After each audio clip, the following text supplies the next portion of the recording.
Good evening, ladies and gentlemen. Thank you for tuning in for the NRE Power Systems 300 here, brought to you by the Nazareth 360 Racing Network from the Last Great Coliseum in Bristol, Tennessee. My name's Tyler Dimmer, joining the booth as always with Will Tiller. Well, I missed last week at Michigan. It sounded like it was a barn burn.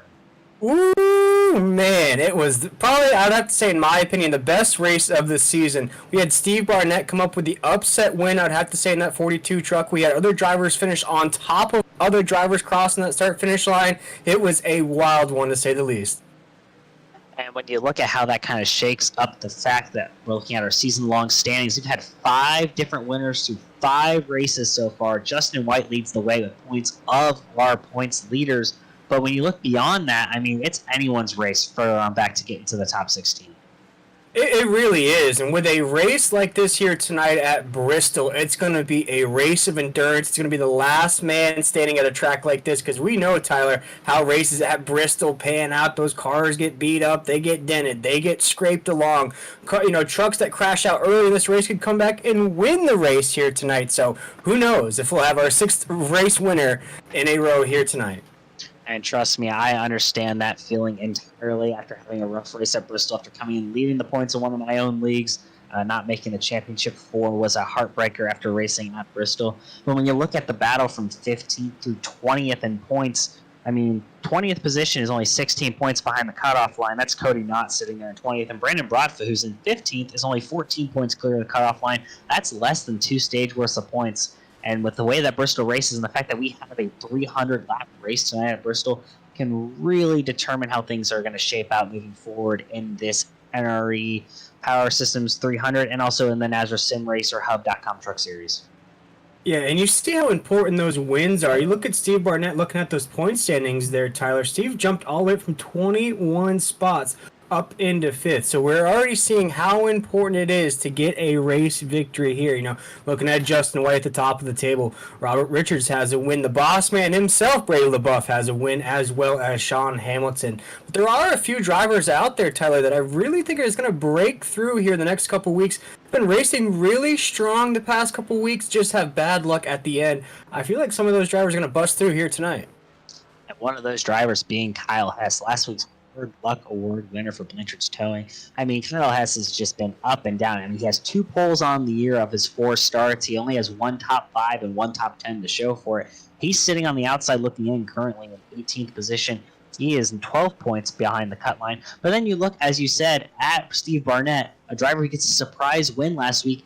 His points position currently, if he didn't have that win, he'd be 15th. So it's super difficult to determine, where you have to be points-wise in the year-long race, and getting that win, locking you into the playoffs, just means so much as we go throughout the season, Will. It really does. You want to get that win out of the way so you can kind of coach through the rest of the season. It's a very long season here in the SimRacerHub.com Truck Series, brought to you by Nazareth, but you want to get that out of the way. And at a track like here tonight at Bristol, it's one of the hardest tracks we're probably going to go to, in my opinion, just based on what it takes to win at a track like this. So if you can go ahead and win here at, I would say, the Cathedral, the Demolition Derby, if you will, of Bristol Motor Speedway, you can solidify yourself in that pack of winners here. And as you mentioned, Tyler, we've had 5 different winners to start this season off. Yeah, and as we come into the last 2 races before a little bit of a holiday breakaway for a couple weeks, I mean, next week we have Darlington, so we have 2 tracks that demand absolute perfection. They've been laid out from each of their drivers, Bristol Motor Speedway being the short track version, but then Darlington being the mile and third that it is, are just such challenging tracks for these drivers coming in before this holiday break. And then you kind of have a sprint to the finish almost with about 7 points races after that, where we go New Hampshire, Kentucky, Homestead, Indianapolis, Kansas, Worldwide Technology, and Vegas. I mean, a lot of intermediates in that back stretch. I mean, you have Kentucky, Homestead, Kansas, and Vegas. 4 mile-and-a-halfs, all very similar in shape or in how you race them. And we're kind of running out of tracks that are unique in a way that allows certain drivers to maybe sneak away a win. Yeah, definitely. And here tonight, I think it's going to be wouldn't say it's a bit easier based on the track that we're taking on here tonight, but seeing as though each segment is an even 100 laps all the way through, stage 1 will be 100, stage 2 will be 200, and then the final checkered flag will fly at lap 300. I think, Tyler, it really opens the door for these drivers to really get their strategies out of the way after stage 1 and stick to those strategies throughout, foregoing any kind of catastrophe that might happen here at Bristol. Whereas on these other races leading into this race here tonight, you've had different lap segments there. Of course, stage 1 and stage 2 are very similar in the races that we've raced before, but then stage 3 was always, or the end stage out, if you say there, is always a bit longer. But here tonight, it's an even 100 all the way through. How do you think that's going to change the driver's point of view here tonight? I think it has a lot to do with the fact that we only have 4 sets of tires to rely on, and you can really wear out that right front here at Bristol by running that low line that we see right now in qualifying is run by Tyler Danes at 95 BB Racing Autism Machine. That bottom line is really going to wear out that right front and kind of understand that you can kind of diamond the corners or maybe run that top line and controlling without hitting the wall, though, because that wall does come quickly here at Bristol, especially off of 4. Yeah, definitely. I think at a track like this, Tyler, you want to start on the pole, but I feel like really starting anywhere in tonight's field, you have a shot just based on, what we've all seen at a Bristol race, the race, the rubbing, the crashing out, the caution flags that will fly here tonight as we're looking at the qualifying session here at Bristol. So you could start on the pole here. Right now we have Kerry Tribute at the top of the grid here tonight. That's one of the drivers that I think Tyler's going to break through here in the next couple of weeks. Kerry's been running an excellent season. Just always seems to catch that bad luck at the very end of those races. Looking at the rest of the grid, we have Tratham at the top there, the 22 machine. We have White right there as well, Blanchard in that 14. Some of these drivers that are really trying to build up that momentum, build up that confidence here in week 6, but we'll see if one of them can break through here tonight. And Tyler, what do you think is going to get the job done here at a track like Bristol? Do you think it's just an endurance race, or do you think it's just staying clean? 300 laps, staying clean, DQ incident limits at 20, keeping that truck clean, not disqualifying yourself from hitting the wall or hitting other trucks is going to be a huge deal tonight. I think also just managing that right front is a big deal. We see a lot more tire wear at Bristol in iRacing than you may see in real life with the Truck Series. And I think a lot of that is going to determine how these trucks handle late in the run and determine whether or not you can make moves if we ever get to a green flag stop here in tonight's SimRacerHub.com NRE Power Systems 300 here at Bristol. Yeah, definitely. As we're watching Nate Maurer here on the track, Nate's another driver that I think is going to break through in that 971. A lot of drivers right on that cusp, Tyler. And you see Tyler, it looks like he's not going to like this track here tonight. That's Nathan Maurer. Looking at Dan Matthews now in that 38 machine. And right now on top of that grid is Lothian in that 43. Ran really strong last week. Got caught up at the very end. Like I said, it was a chaotic and chaos-induced race there at the very end. We had drivers spinning out, drivers crashing at the start-finish line, drivers finishing on top of one another. So coming here at a track, I wouldn't say it's a tranquil track or a calm track, but it's a track that you can really stick to your mentality and stick to your strategy at Bristol. It's not a lot of things that you're going to have to really worry about other than just making sure you keep that thing in one piece. And I was talking to Blake before the race started, and he was telling me about how his mentality has kind of changed in these races, especially when he's racing the National Series. And he's really just focused on getting that win, doing whatever it takes to win. He doesn't really care if drivers who are in the year-long points chase are offended by that. At the end of the day, he's here to win. He's not here to just sit around and ride part-time and just kind of run in the middle of the pack. He wants to win because at the end of the day, points mean nothing to him. But that big payday you get for winning one of these NRE, these SimRacerHub.com Truck Series races is just a nice way to end your race. Wow, we see Ron Hunter smacking the wall off of 4 here coming to the line. That's going to disallow off that lap. He's going to make a hard contact into 1. But that's, I think, something you have to look out for tonight, Will, is just how these trucks are going to be super tight when these right fronts are really, really warm, going towards turn 4 and coming off of turn 2 as well, how close they get to the outside wall, because they can cause some calamity, especially if they're in the pack.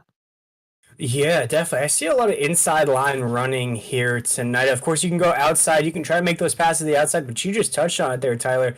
The drivers that get to that top side of the track here, we just saw it with Ron Hunter, it's no man's land up there. You start wearing on those tires a little bit. You start feeling feeling a little bit of off balance on that top side. So here tonight, I see a lot of that low side runs here at Bristol. Still looking at Blake Lothian at the top of that grid in that 43 machine. But as you mentioned, you can win some serious jack in these races here in the SimRacerHub.com Truck Series. It's 65 to the winner. You win some money for leading the most laps. You win money for getting a pole position. So we know how expensive iRacing can be at times. So that 65 can go a long way. Yeah, as you see, Blake, I mean, he's almost half a tenth ahead of Chris Hacker, second currently. As you look at qualifying results right now, Blake Lothian running a 14.873, Chris Hacker running a 14.918, Robbie Richards running a 14.929. Same time, actually, as Kerry Tribute also ran a 14.929. So it's going to be very, very tight, I think, at the front, but also just how Bristol races. The track gets tight super quickly during the runs, Will, and how well you can manage that right front and that right rear throughout the early part of these runs. You're going to see drivers maybe start on the bottom, but they're going to migrate towards the middle and the top as these runs go on. Yeah, right now, as we're watching the end of the qualifying session wrap up here, just about a little under 3 minutes to go here to wrap up this qualifying session. As you mentioned, Tyler, Blake Lothian still at the top of that grid. And you missed that race at Michigan last week, or had our fifth different winner in that race last week. It was a race that I think everybody saw it playing out differently. It was very calm and collected to start out the first couple stages, but once that last bit of racing started out, the last 75 laps or so, we've seen it now week after week in this series. The drivers just really flip a switch. They get into that zone, they get into that mode of knowing that the race is ticking down. They want to win that money, as you mentioned, Tyler. They want to win the race. They want to lock themselves into those playoffs. And those last 75 laps there at Michigan were some of the best racing I've seen all season. It's a shame that you missed it, but I think we're in store for that same thing here tonight at Bristol as we get just about 2.5 minutes to go here in this qualifying session. And only 6 cautions last week at Michigan, 2 of those being stage break cautions, obviously, so 4 other additional cautions, but only for 18 laps out of the 86 ran, which is really good. We're seeing these drivers maybe trusting each other more and more as we get on throughout the season. And also these drivers maybe just getting more comfortable with each other on track. I think it's going to make a big difference. But Bristol is its own beast. It is the last great Coliseum. The winner does get a sword for a reason. It's for fighting off everyone else here. These drivers are going to have their hands full, I believe, for all 300 laps. Oh yeah, it's going to be one of those races where once that green flag flies, these drivers are going to be in that mode. They're going to be engaged this race here tonight as we're looking. I believe this is Tim Hammond on the track there in that 69 machine. The lone driver on track right now, trying to get a good qualifying lap. I think he's kind of running that middle lane. That's what I prefer running in qualifying. I think the middle is faster than the bottom. You can get on the throttle, maybe diamond off the corner, but he's kind of just running a consistent line. First lap, 15.082. He's going to put a second lap down here, hopefully, see what his second lap goes. Washed up. Oh, he hits the wall, and that's going to be the end of his qualifying run. Tim Hammond, the HD Motorsports Machine 69 truck, will spin out here on the bottom, but a solid qualifying attempt sitting there in ninth. But we have 33 drivers currently registered for this race tonight, Will, and that's a lot here at Bristol Motor Speedway. That is a lot of trucks to take on the cathedral. That is Bristol. I am ready for this race here tonight, Tyler. Checking back at last week's race at Michigan as well. Nathan Smith led the most laps there. 19 laps led. Second place for laps led was Matthew Hutchinson in that 90. Let's see if those drivers can continue that momentum here, because as our leader only led 6 laps, Brian True, who finished second, only led 6 laps right there as well. Let's see if those drivers of Nathan Smith and Matthew Hutchinson can continue that confidence they built off from last week. I currently do not see Nathan Smith on the entry list at the time. Matthew Hutchinson, I actually don't see him as well. So unfortunately, maybe both of those drivers are not here tonight, which is unfortunate considering how those two were, I would say, factors in last week's race. But maybe Bristol's and everyone, and obviously we have a few drop races here in the SimRacerHub.com Truck Series. Now that qualifying is over, we're going to bring in our pole sitter, and it is none other than Craftsman Truck Series driver Blake Lothian, who had a hell of a run, if I can find him.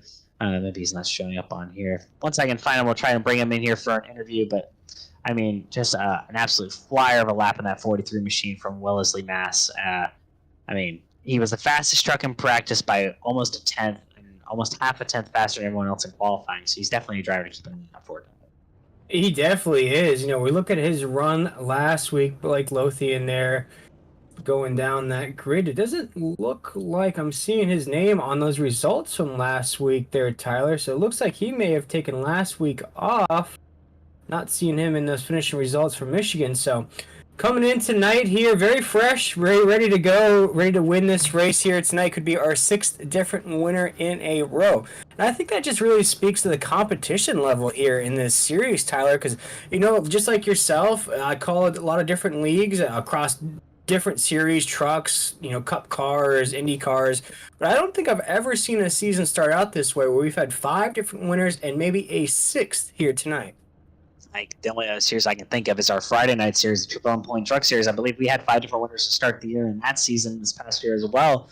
And I do now see Nathan Smith is on the grid for tonight. He's starting 25th, Will. So he's got a lot of work to do, starting pretty far back in the pack, and especially a track like Bristol where anything can go wrong at any moment. Starting after the back really puts yourself, in my opinion, in a bad position for the rest of the race.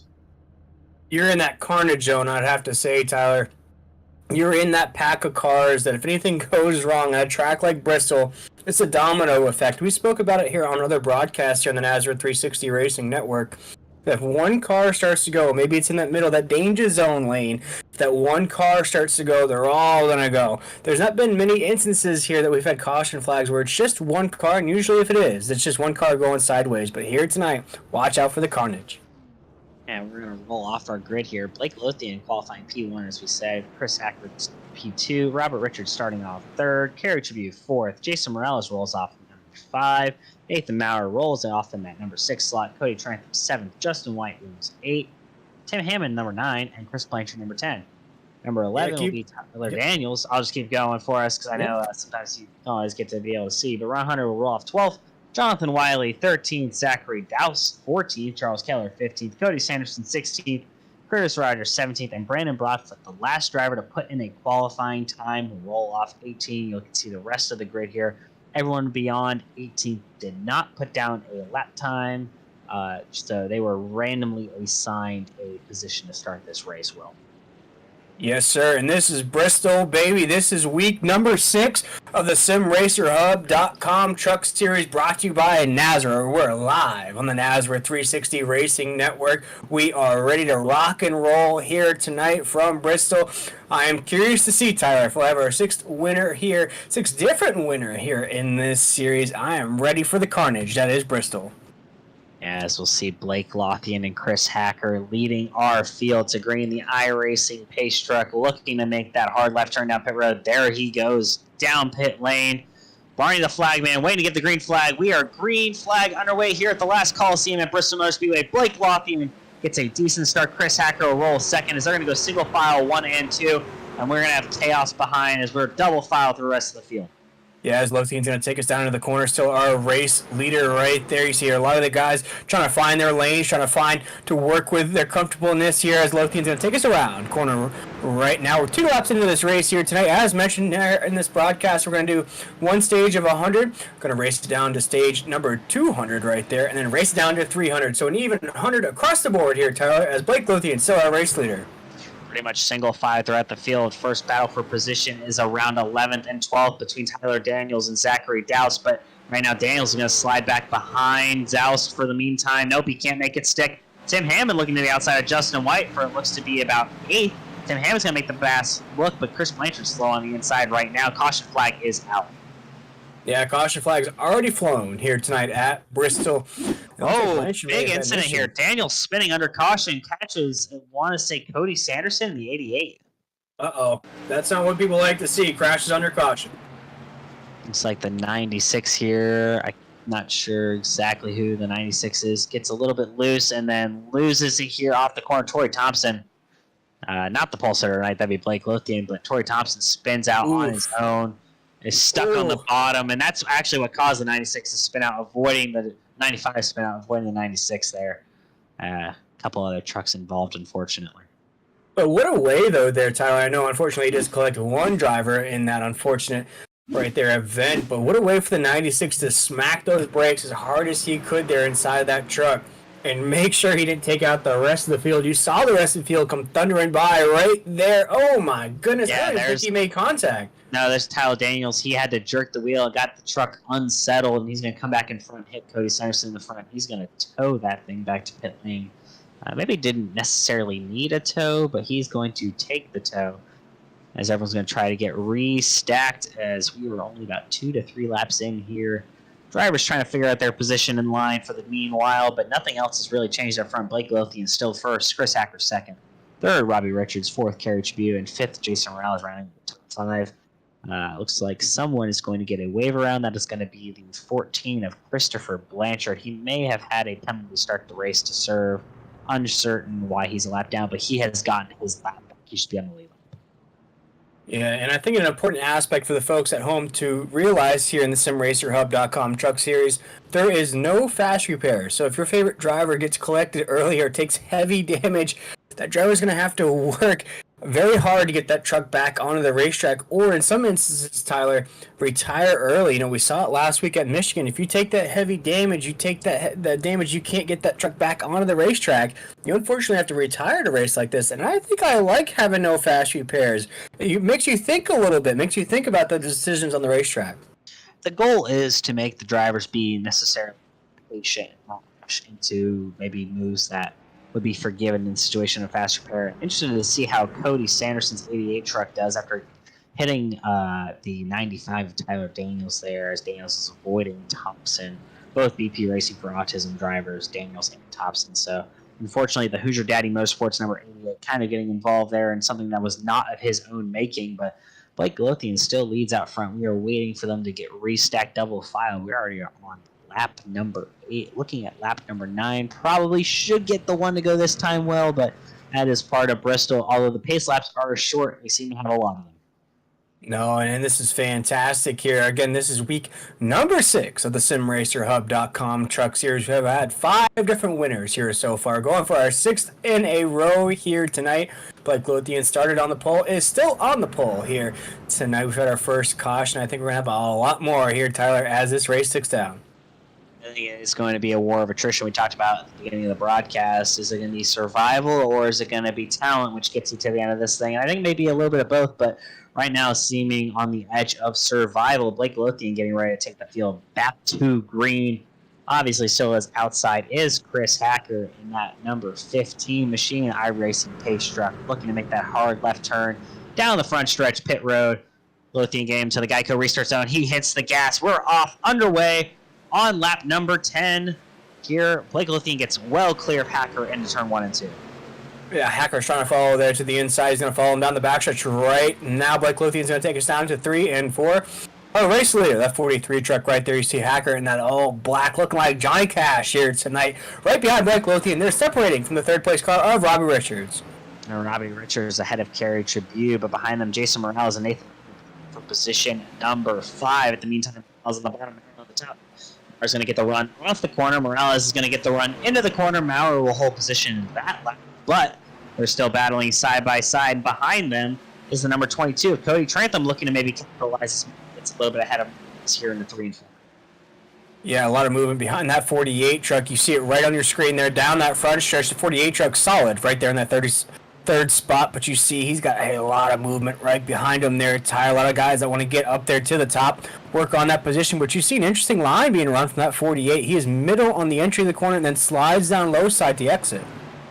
It looks like the Jason Morales number 5 machine is going to drop back to 8th, losing 3 spots on that lap, but he's got Cody Trantham now to the inside of Nathan Maurer here for the 5th position. Trantham looking to the inside, can't get the run off the corner. Maurer's going to hold serve here as we're looking at the battle for 5th. Yeah, this is the battle for 5th right now. Nathan Maurer to the top side right there. You see Trantham there in that 22. Trying to get that spot here down to the corner number 3. Still side by side around 3 and 4. See Tim Hammond now into the picture in that 69 machine. One of the last trucks to take that qualifying session. Qualified just inside the top 10. Now he's trying to get his truck to the top of this grid. You see right now Nathan Maurer is going to clear off the corner and hold that position as Trantham now had to block the 69 with a big run. Yeah, Tim Hammond with a big check up there to avoid the Trantham machine 22 truck coming up to block And right now, outside lane holding serve as we're looking at the number 28 machine of Justin White. But right now, there's the number 96 of Torrey Thompson, who spun out earlier. He's quite slow on track, but no one side by side, it seems, throughout the top 10 for the time being. First side by side battle is way back in the field, and it's between, it looks like, Raul Meza and Jason Stevenson for, I want to say, about 20th position. Yeah, and as you mentioned, Tyler, we have quite the fields here tonight. Over 30 drivers will take on the Cathedral. That is Bristol Motor Speedway. But as you mentioned, Tyler, we're still single file here on lap 19 with just a few battles taking place on the track. And you see it right there still. It's Torrey Thompson really slow on the track. You might want to head down pit road and maybe retire here tonight, as he doesn't seem to hold pace. He's going to go a lap down as Blake Lothian's going to pass him in that 43 truck to the inside. That's the second time Lothian's passed him in, I want to say, the last 5-6 laps. That was close there with Chris Hacker. That was tight. Bobby Richards is going to get passed by Kerry Tribute. Kerry Tribute takes over the third place spot. Nathan Maurer and Cody Trentham trying to get by, it looks like, Torrey Thompson. They will do that time by. Everyone's pretty much single file. I think we've reached the point in the run. You can't really make any moves after about 5 laps in until about 30 to 40 laps in my experience here at Bristol. Once that right front starts to wear, if you can maybe get to the outside of a person, but outside lane's going to hold serve, in my opinion, most of the night tonight. Well, yeah, it's going to hold serve indeed, as see Lothian's almost touching the apron. He's so low to the low side there. Hacker's still holding pace, though, Tyler. He's not giving up that lead just yet. On a track like Bristol, if this leader can start to peel away, separate, start putting some cars in between them, it's very, very difficult to catch that leader. Once the yellow flag does fly at lap 100, folks, if you're not familiar with how this format works, we will wave that caution flag at the end of the stages, because it's an opportunity to re-grid everybody. Pit stops do take place sometimes there at the end of stages. But right now, we're looking at a battle between Tim Hammond and Raul Meza. Meza's trying to climb up through the field. He's up a bunch of spots from the start of this race. First battle, side-by-side on track, and now no longer side-by-side. Dan Matthews gets Cody Sanderson machine for 17th position. Kyle Hess back there in 19th trying to get through the field. Brandon Bullock getting passed by Steve Burnett, it looks like, there for the 20th spot. And it's a mess back here around 18th to 21st. As you look at the field, they are all top of each other. But right now out front, it looks like our leader still, Blake Lothian, he's caught this big pack here. He's trying to make his way through it.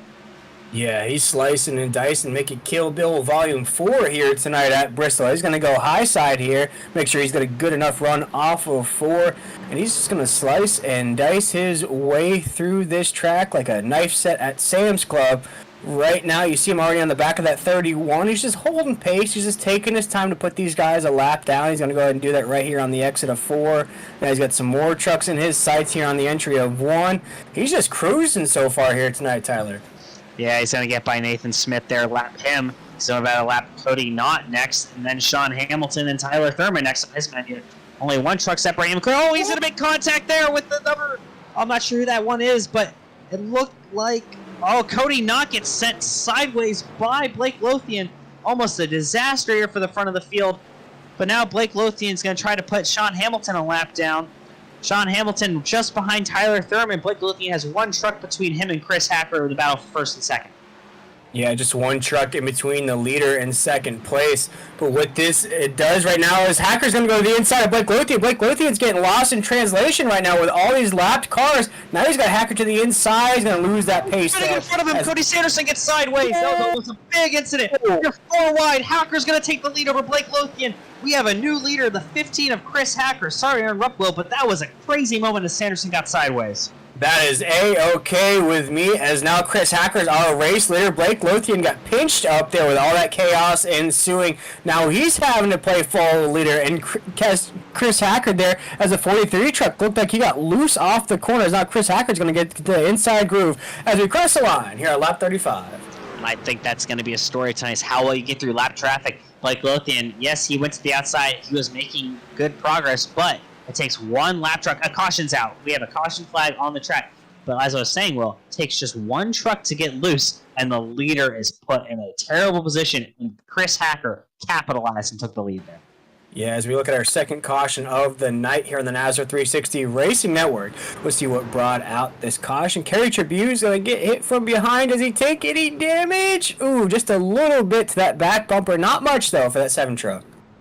Yeah, Jason Morales taps Carrie Tribute as he's spinning out there just slightly. I'm not necessarily sure Cody Trantham made contact. It was close. There's a great view from our producer, Adam Flieger.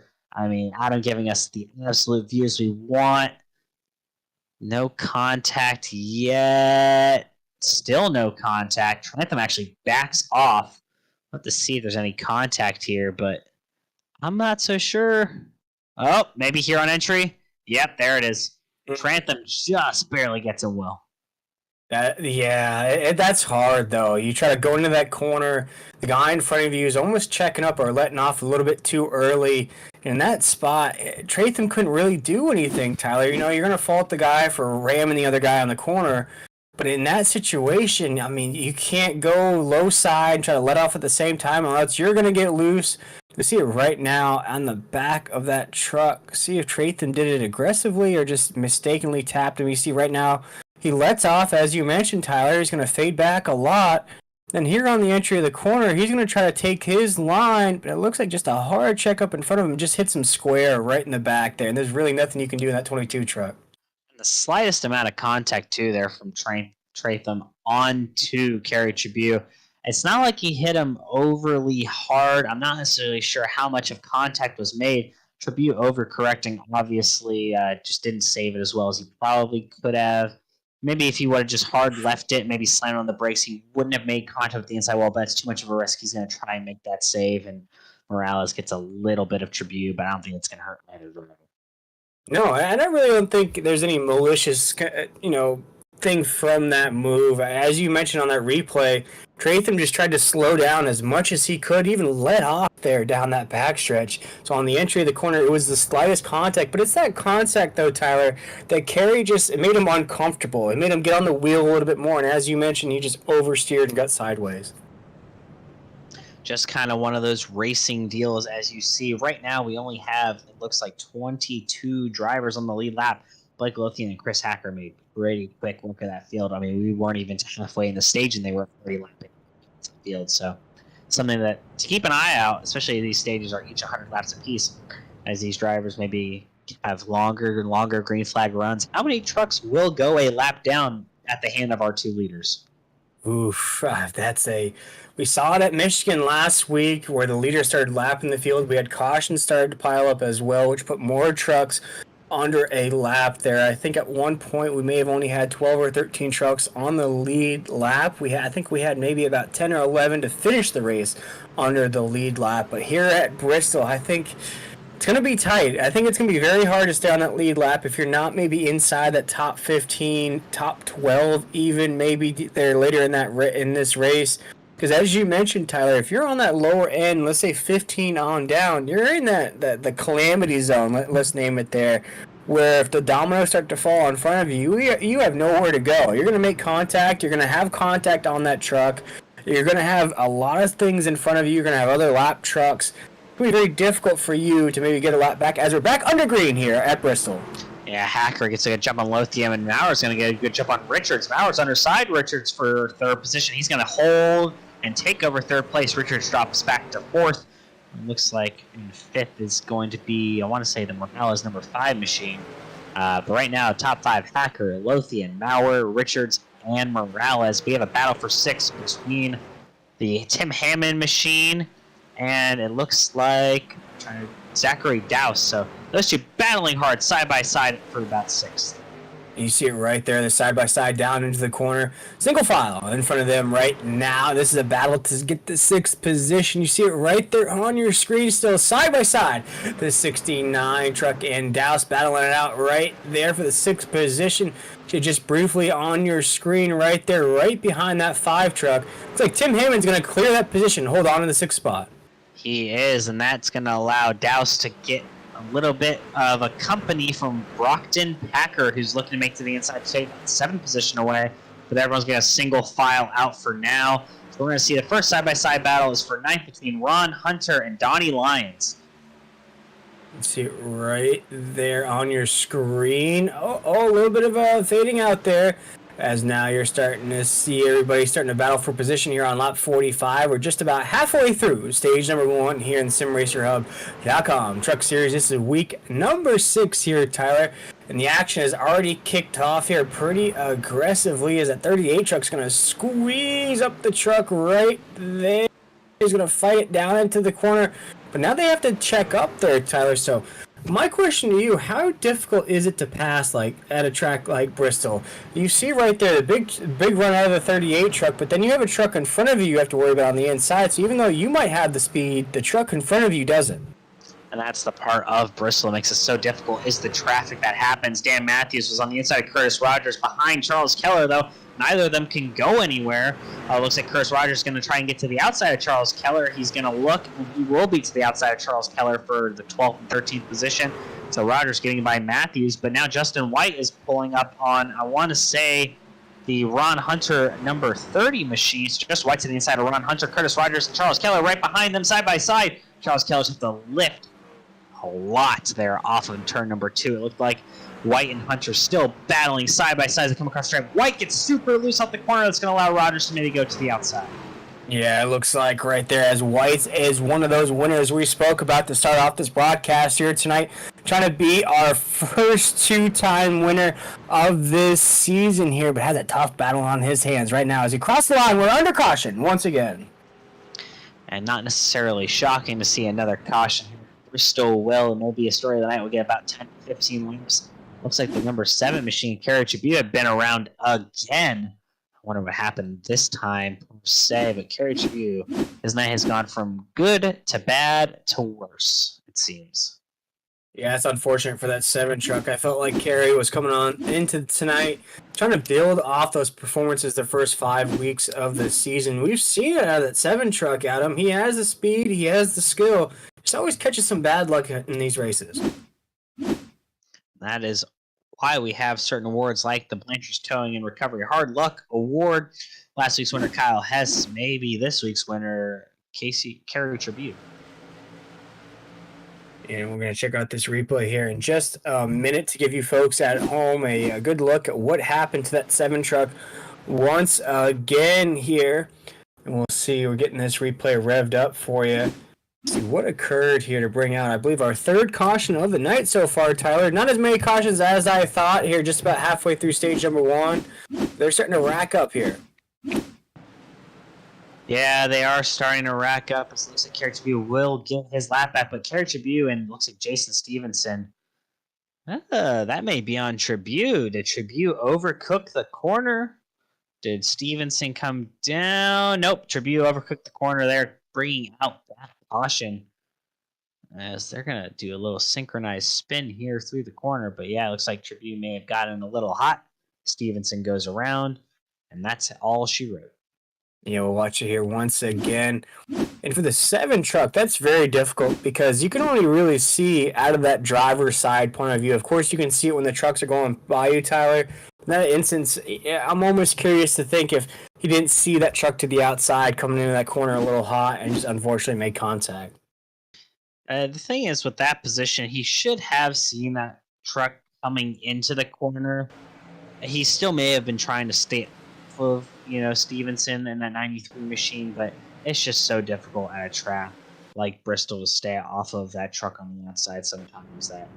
That's just how it kind of played out. And unfortunately, Stevenson's just an innocent victim. Yeah, as we're about to rack him up here once again, we still have Hacker as our race leader, Blake Lothian, in 2nd. Nathan Maurer has climbed his way up at 3rd. Yeah, right now, looking back through the rest of the top 5, Robbie Richardson 4th, Jason Morales in 5th, Tim Hammond 6th. It looks like Brockton Packard in 6th. Or, my bad, 7th. Brockton Packard 7th. Zachary Doust 8th. Brady, not Brady Wolf. 9th is Donnie Lyons. And Ron Hunter sitting in 10th, as we should be getting the one to go this time.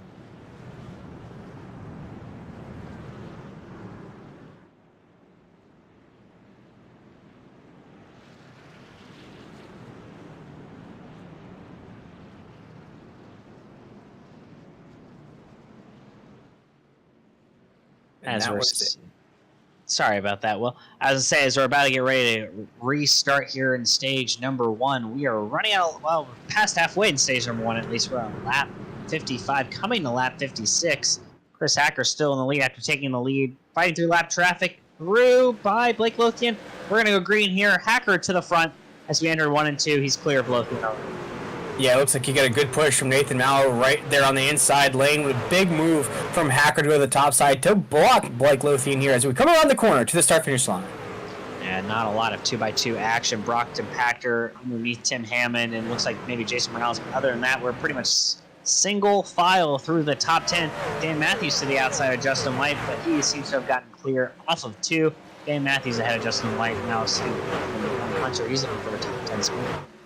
Yeah, a lot more movement here on this restart here on lap 58. A lot more drivers trying to work their way up here. They've already seen what can happen there on that second pack of this grid here tonight. As you see Tim Hammond there in that 69 truck. You have Morales, who ran really strong at Michigan as well in that 5. Trying to get up there to Robbie Richards in that 48, but a lot more movement here, Tyler. Look at Brockton Packard right there out of Florida here, my home state, in that 49 truck, trying to work his way up there. A lot of these guys, we'll see, Tyler. They're already making their names known here. We'll see if they can continue this success, continue this momentum, and be our 6th different winner of the season.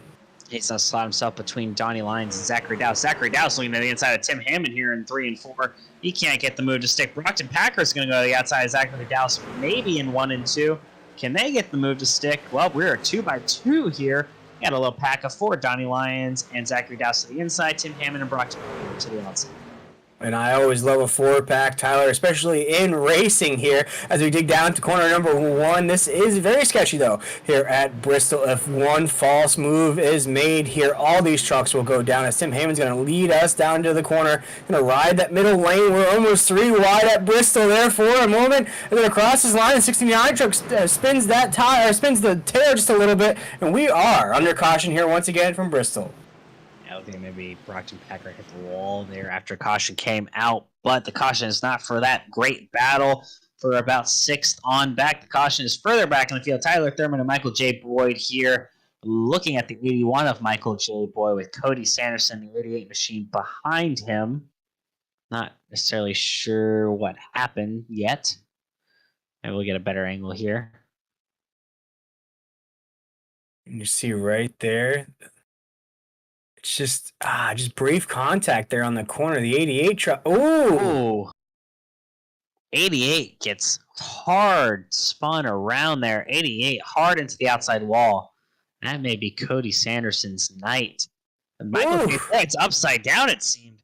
iRacing wants to play with us a little bit there, Tyler. We can't see exactly what went down there, but we know the 88 truck flipped upside down.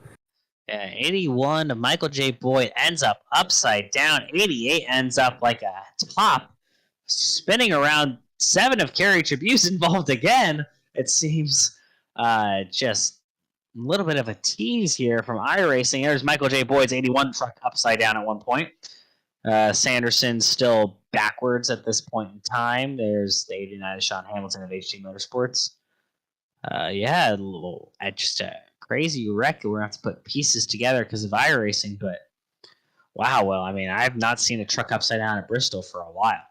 No, and I think we just said hi to Matthew McConaughey there because we just went interstellar with that wreck. I think the cars left to another dimension, then came back flipping upside down, so they went for a wild ride through that black hole.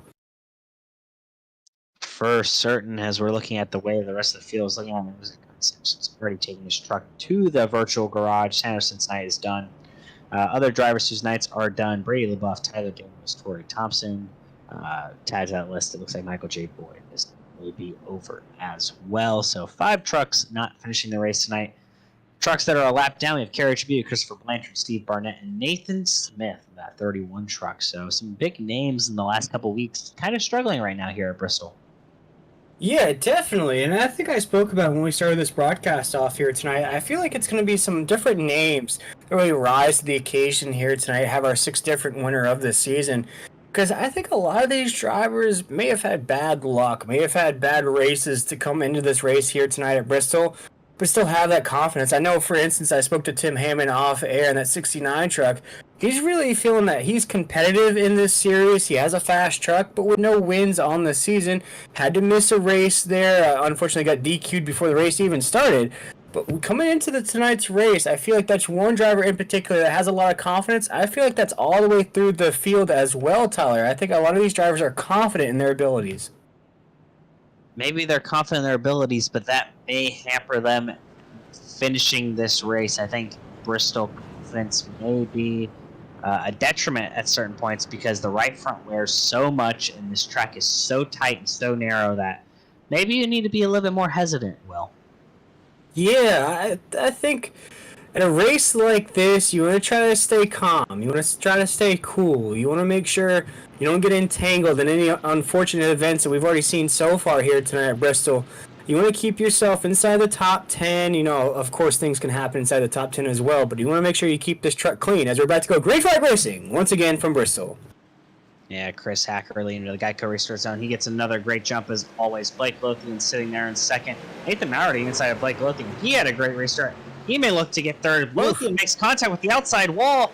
He'll still try and get a run off of 2 to hold serve in second. Can he hold position here off of 4? It looks like he will. So Hacker, Lothian, and Maurer 1, 2, 3. Richards 4th, and Tim Hammond jumping up to 5th.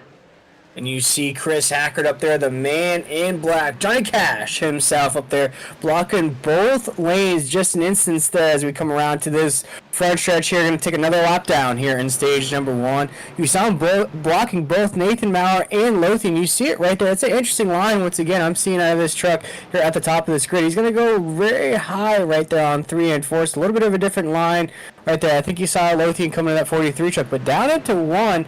He's going to run, yeah, he's very high on the racetrack there, Tyler. So an interesting line out of Chris Hackard here on lap 72. He's entering deep, running that high line, and then trying to get as much of an angle off the corner as he can. It looks like he got the apex that he actually wanted for that time. Great run there. Hammond now coming under the clutches of everyone behind him. Brockton, Packer, Jakes, Ellis, Zachary Dowson, Dan Matthews. The battle for 5th on back is roaring. We have, looks like 7 trucks under a blanket here, 2 by 2 by 2, and any way they can get them. And it looks like Packard's still underneath Hammond here for the 5th position. And Packard looks like he may get the spot as caution flag flies again here at Bristol. Yeah, we have another caution flag here at Bristol. Looks like the 24 truck's going to have an problem there. I'll have to check out who the 24 is here on the racetrack. But once again, we're under caution here. And it looks like the same instance there, Tyler.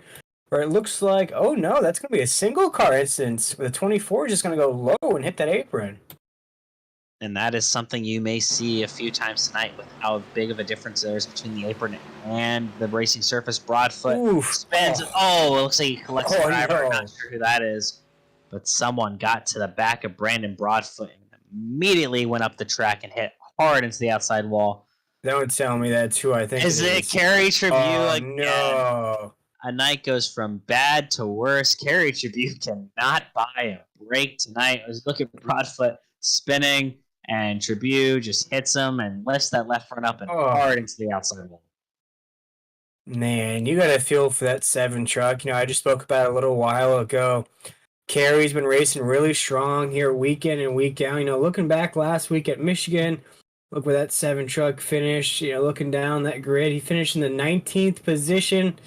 Not the best, but he also led 6 laps. So that just goes to what I was saying there, Tyler, where that 7 truck, a lot of confidence, a lot of momentum that he's been building up, but always catches these tough breaks. And here tonight, he's a human pinball. He's making contact with everything. Sometimes you are the bug, and sometimes you are the windshield. Carriage View is the bug tonight. I mean, he has just been at the mercy of everyone he's been around, it seems, and the wall has been, I would say, more welcoming to him than he'd like it to be tonight, Will. Yeah, he's been trying to avoid everything on this racetrack, and even instances where he's trying to run to the high side, run to the low side to make sure he doesn't get any contact. He always seems to get clipped in that instance. He was all by himself, and it was the 24 truck of Brendan Bradfoot that was all by himself as well, and Carey unfortunately makes contact with him as well. But we got just a few more laps to go here in stage number 1. This is the SimRacerHub.com Truck Series. We're live on the Nazareth 360 Racing Network. And Tyler, let's see if we can finish this stage under green and get our stage winner out of the way. I would caution you to maybe say hold your breath, because these drivers, now knowing that stage points are so close, will be about 20-ish laps to go when we go green. We may see some intensity ramping up again. We may not make it to the end of the stage before another caution will. But we'll always hope for the best here in the SimRacerHub.com Truck Series as these drivers are getting ready to go here, waiting to get stacked up double file. Looks like maybe one more lap around this Bristol Motor Speedway before we go green. Yeah, as we're patiently awaiting this pace truck to take us around Bristol here one more time. I want to appreciate everybody for tuning in to tonight's race. This is week number 6 here in this series. We've had 5 different winners so far. Of course, stage number 1 will end on lap 100. We'll throw that caution flag out. We'll crown a stage winner. Might even sneak in a little bit of an interview there, Tyler, but here we go. Down this stretch, you're about to go green flag racing here once again from Bristol. As we're about to have Chris Hacker take us to the green flag once again here in the NRE Power Systems 300 here at Bristol. Blake Lothian looking to the outside. Blake Lothian looked like the dominant truck early on. Lap traffic, though, as he tried to make his way through. Hacker took the lead. Cautions have been flying since. They haven't been able to race back through lap traffic, so that's how they run. Hacker 1, Lothian 2, Maurer 3. Maurer's on the look to the inside of Lothian here, 1 and 2. Can't make it stick. Lothian's going to get the big run off the corner. And that'll hold third. 1, 2, 3. Robbie Richards sitting in 4th. Brock Becker sitting 5th. Oh, Zachary Dowse gets loose. And keep it straight, though, for the time being. Yeah, and that was an excellent shot we had right there, the gopher cam, as they used to call it, Tyler. We saw the trucks getting loose right there on the track, but right now we have more moving pieces in this race in the game of Labyrinth. As you're starting to see the trucks go 3 wide, starting to see more drivers build their momentum up the field right now. We see Tyler Thurman in that one truck all by himself right there, trying to catch up to the rest of this field. Starting to see just a bit of separation. But there's Nathan Maurer right now. We're very close up here for 1, 2, 3, 4, and 5. We're a single file, but very, very close here, Tyler. We're just having a little bit of internet issues for the time being, but it seems like maybe that has settled its way out. Blake Lothian sitting right behind Chris Hacker. Lothian maybe not in a rush. He's part-time. Points don't necessarily matter to him. He's supposed to keep good track position. But he's got Nathan Maurer all over his back bumper. And I know Nathan Maurer wants to get as many points as he possibly can after having a couple wins taken away from him earlier this year. Yeah, the 971 right there is on the back of that 43 truck. He's got his sights set on the top of this grid. But right now, it's led by the man in black himself, that Hacker truck, leading us down to 3 and 4. Still our race leader with just a few laps to go here in stage number 1. We're going to take it down to lap 86 here. I say just a few laps because these laps will go by in a flash at a track like this here at Bristol. As Nathan Maurer now has got some heat to him on the outside. That's Robbie Richards in that 48 trying to snatch that 3rd place position away, and it looks like he just might do it here heading down the front stretch. The outside lane holds true. Robbie Richards goes to the 3rd spot. Top 5 have separated themselves from 6th place of Tim Hammond. I mean, they are gone. They are significantly far behind the 6th place truck. Robbie Richards looks like he may have a truck to beat late here in the run. We're down to 13 laps left here in stage number 1. Chris Hacker still first, Blake Lothian second. Robbie Richards now moving up from the 3rd. 4th is Nathan Maurer, and 5th is Brock Packer, but he's getting dropped from this top 4. So now the top 4 separating themselves well. Maybe we have the 4 drivers to beat here tonight in this little breakaway. Yeah, right now we have about a 4-truck breakaway, as you said, Tyler. We're going to have just 11 laps to go here in this stage. Robbie Richards with a big run there on the entry of 3 and 4. Had to check up to that 43 truck as we dig down to corner number 1. Still Hacker leading the way right there, but we're very, very close for that top spot as Blake Lothian's right there in the 43 truck. We got Robbie Richards in the 48, Nathan Maurer in the 971, and these drivers keep trying to figure out their windows of opportunity as we take it down to lap 91, digging down to corner number 1. You're seeing these drivers start to dip their toes in the water, if you will, as now the 43 trucks to the inside of Hacker. He pulls away just a little bit as we're now down to 3 and 4. Wide. Oh my goodness. 3 wide as Robbie Richards goes to the outside. Lothian tried to make the pass on Hacker, did not get it to work. Robbie Richards says, "Thank you very much. I'll take 2nd place now." Lothian drops back to 3rd. Maurer's going to sit in 4th. I thought Maurer may have the advantage on Richards because Lothian backed him up, but instead it's Richards who comes out on top. He's going to try to chase down Hacker here for the last 8 laps. Here goes Robbie Richards to the inside of Hacker. Looks like he has that run on him. He can just stay to the inside of that fender. He's got him, and he's got him on 3 and 4 with a lot of speed right there. Had to check up, though, as Hacker came down on the racetrack. He felt a little uncomfortable. Had to peel back behind the 15 truck of Hacker. As we dig around 1 and 2 right now, down the backstretch, we have quite the battle here to end stage number 1. Richards is not going to be able to get the run off the corner that he wants. He needs to have enough momentum coming off a corner to get deep enough into another corner that he can make a slide job move. But right now he's kind of holding serve here on Chris Hacker. Hasn't been able to complete the pass here, but we're down to 6 laps left in the stage, and they are battling hard for the stage win. Oof, they almost made contact there on the exit of 4. They're still almost side by side here on the exit of 2. Down the backstretch, we have quite the battle for the stage win here as Hacker's going to enter 3 and 4 as a race leader. But here comes Robbie Richards, that 48 truck. Oh my goodness, that's so close on the exit of 4 there, Tyler. I think Richards needs to move to maybe a middle line, try and run that middle, try to get a better exit off the corner instead of running necessarily the exact bottom. Moved up a little bit there, but I think he needs to move up another half lane.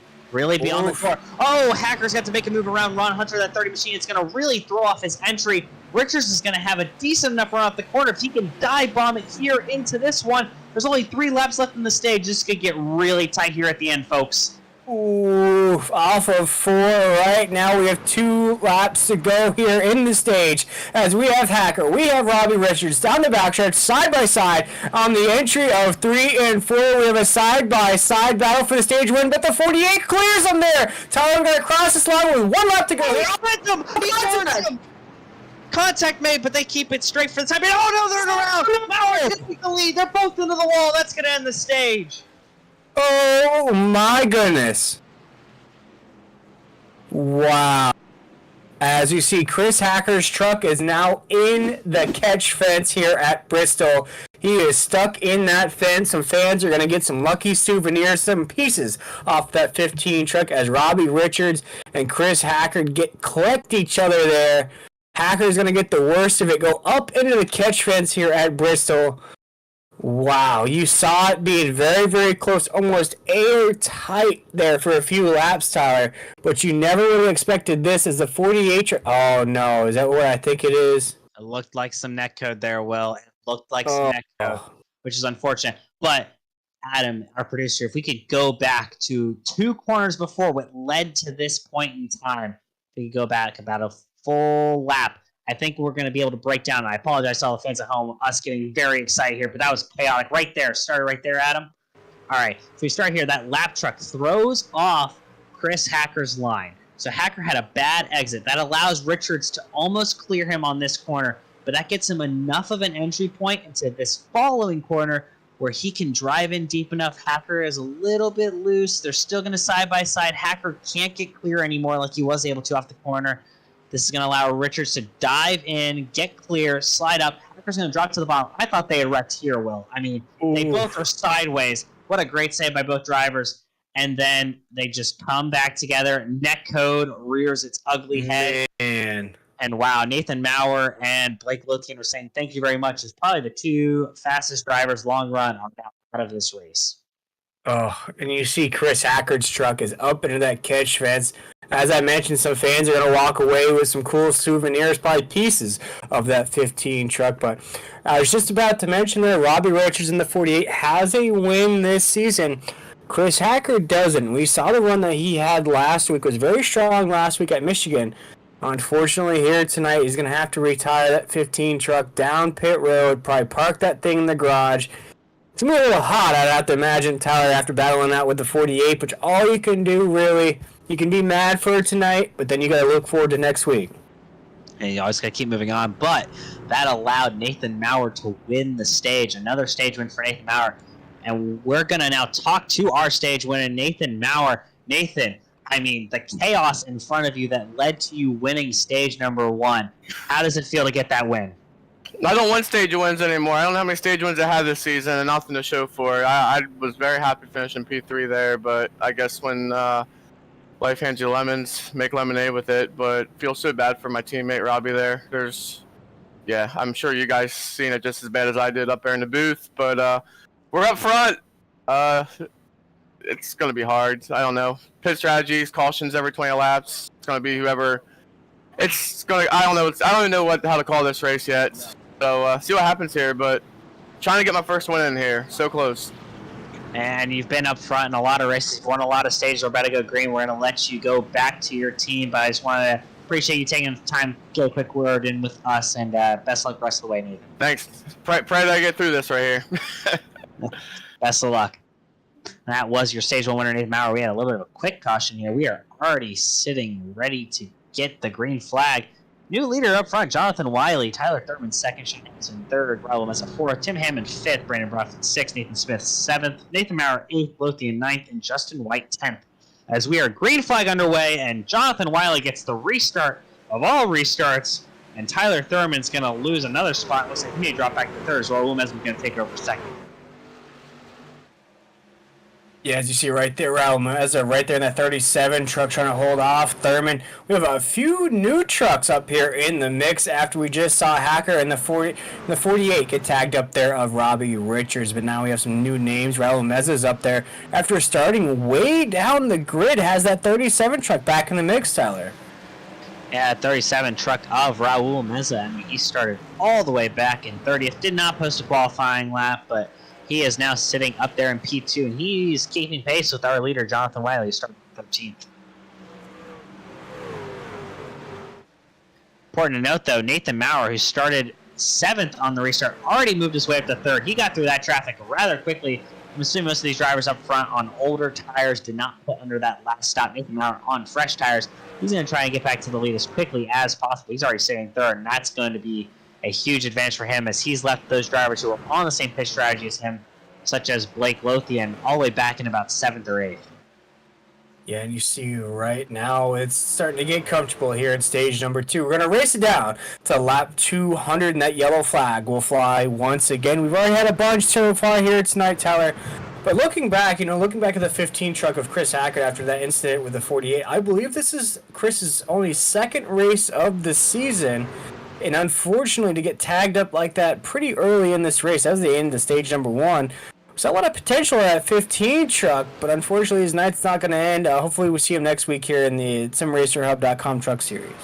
I think part of that with Hacker is maybe not running too many races, not knowing how other drivers around him are going to race. Oh, Brockton Packard's going to get loose. He's going to spin around here. Justin White in front of him. Oh, wow. Tight. Oh, looks like a little bit of contact there between another driver. Brockton Packard, slight contact, but could have been much worse for that machine.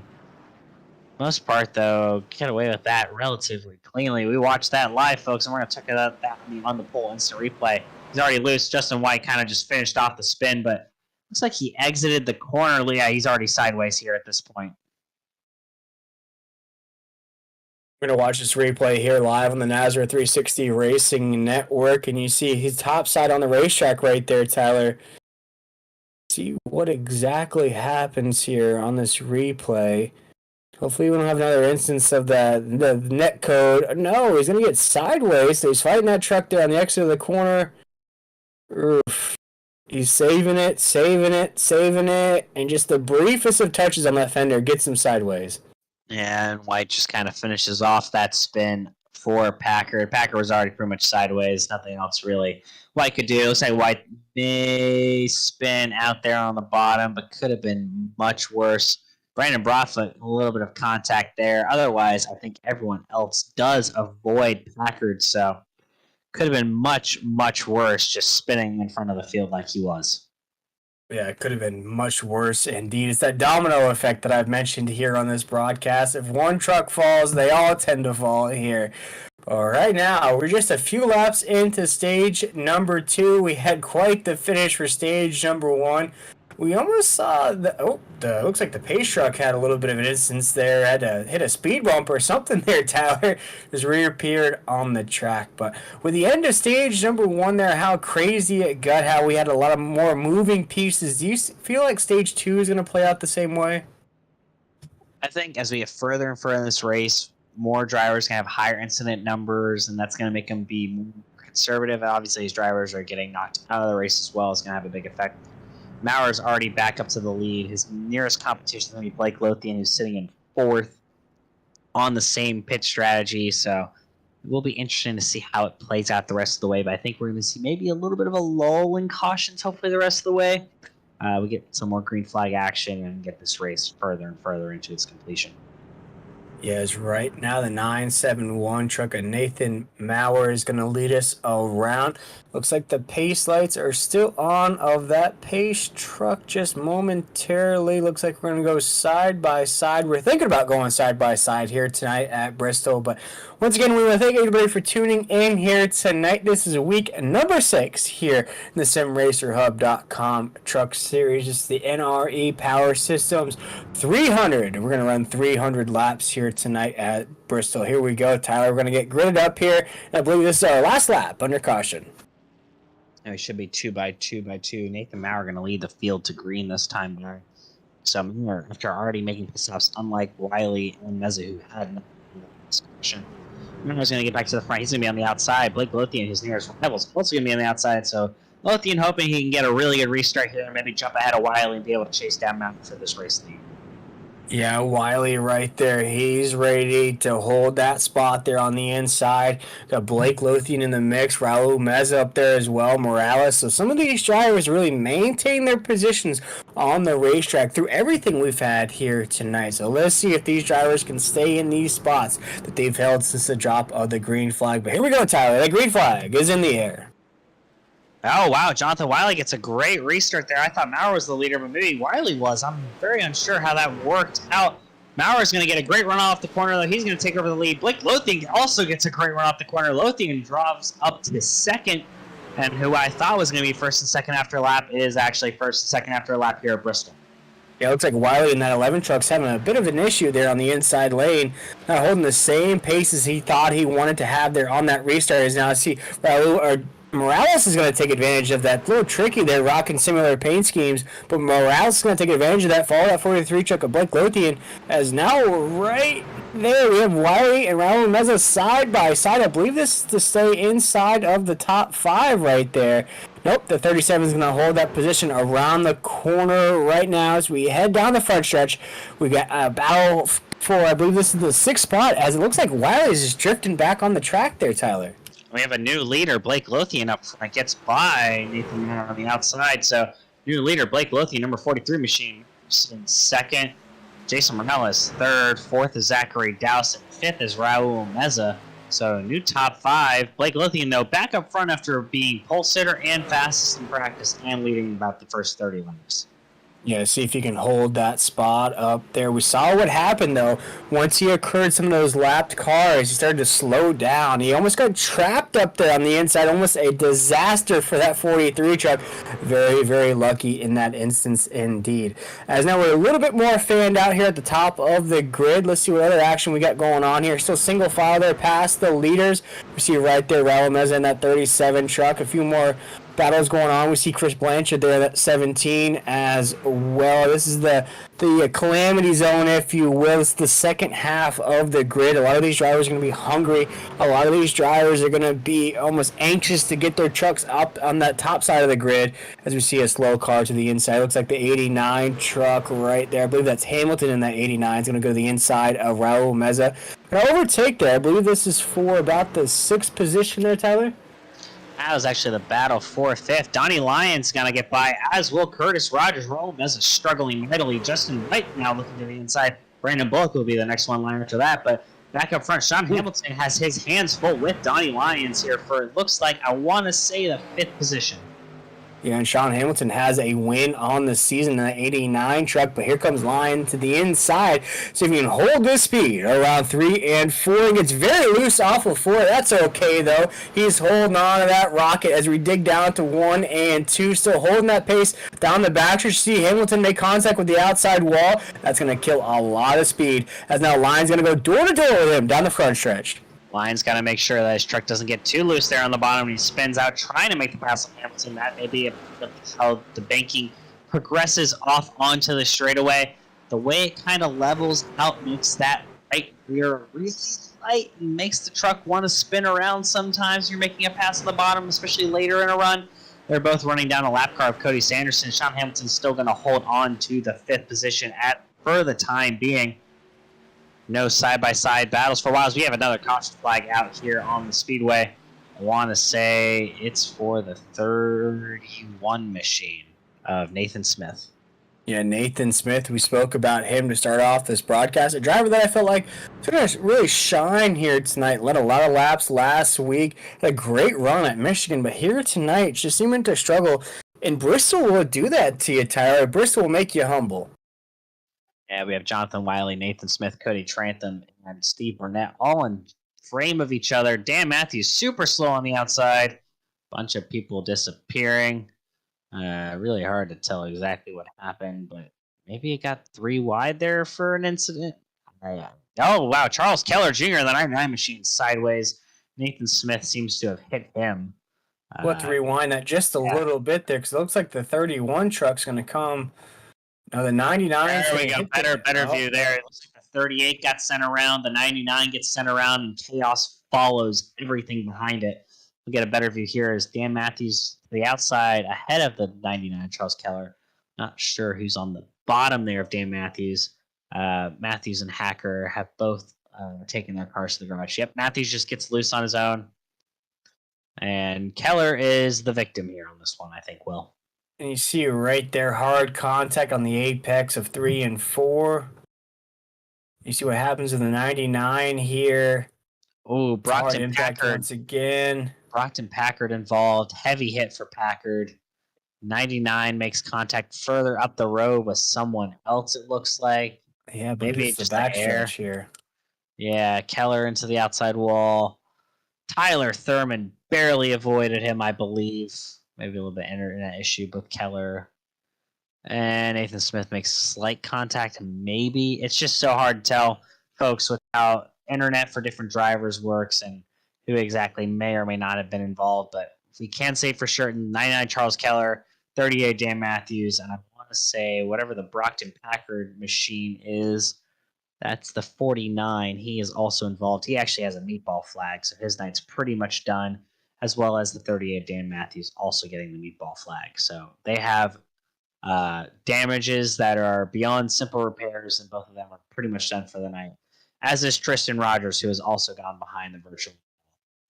Man, Tyler, we're trimming it down like a Christmas tree here tonight. We started with over 30 drivers. I believe we have just hit maybe the 28 or 29 drivers still left on the track.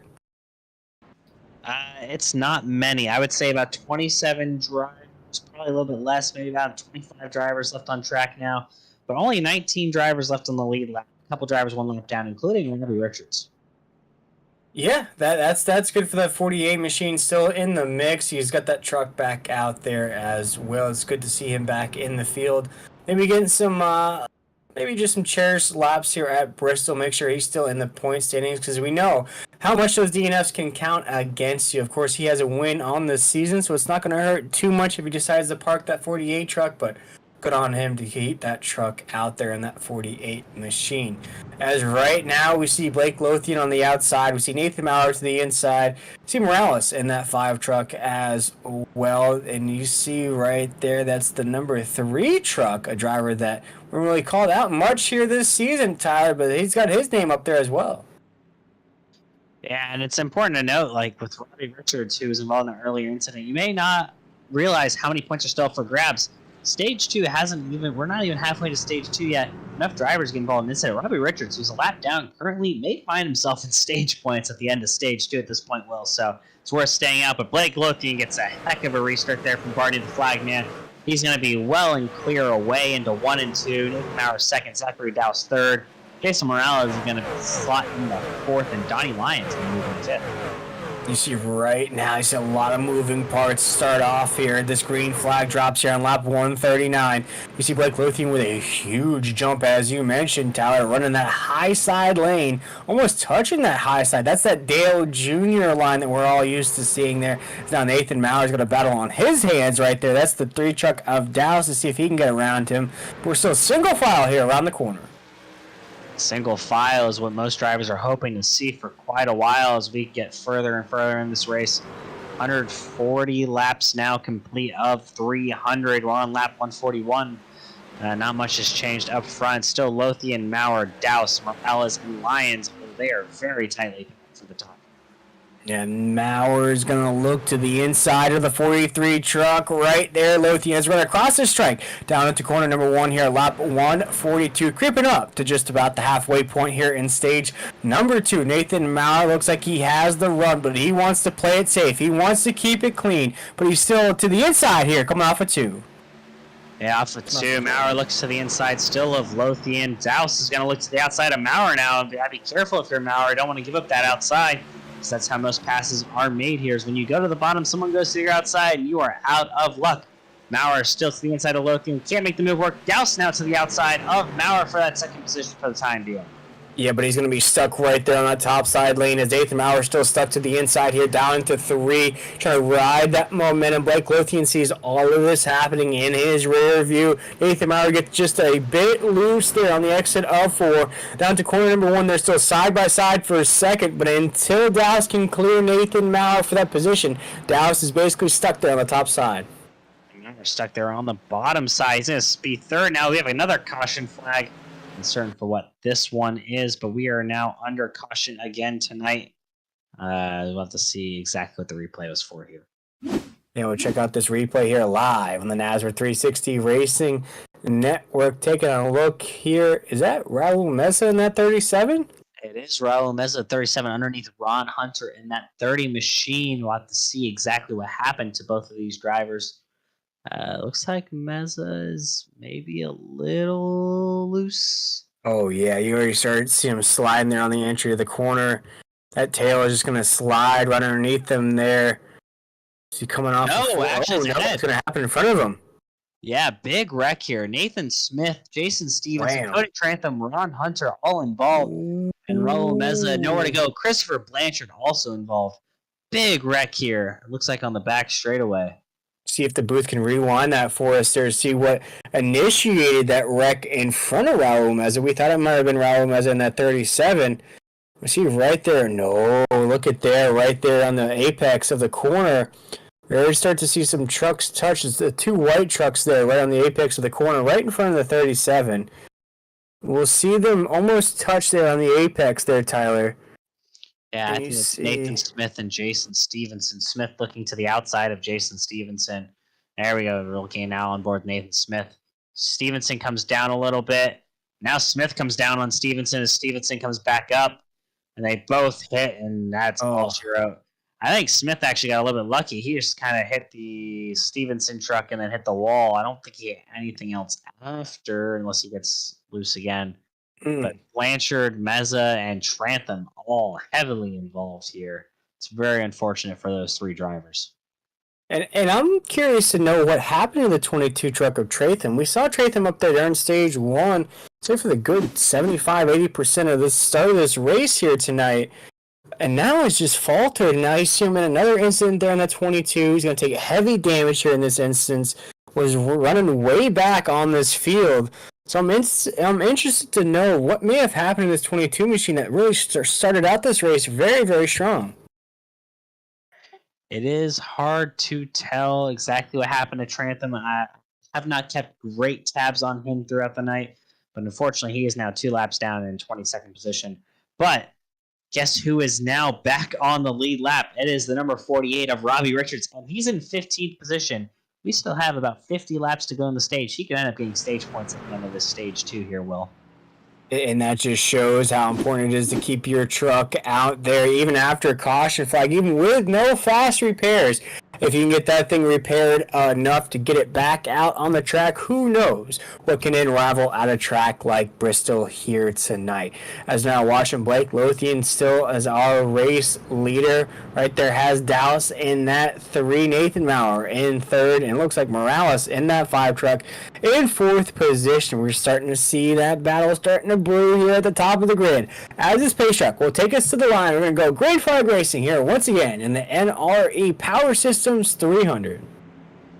All part of the SimRacerHub.com Truck Series.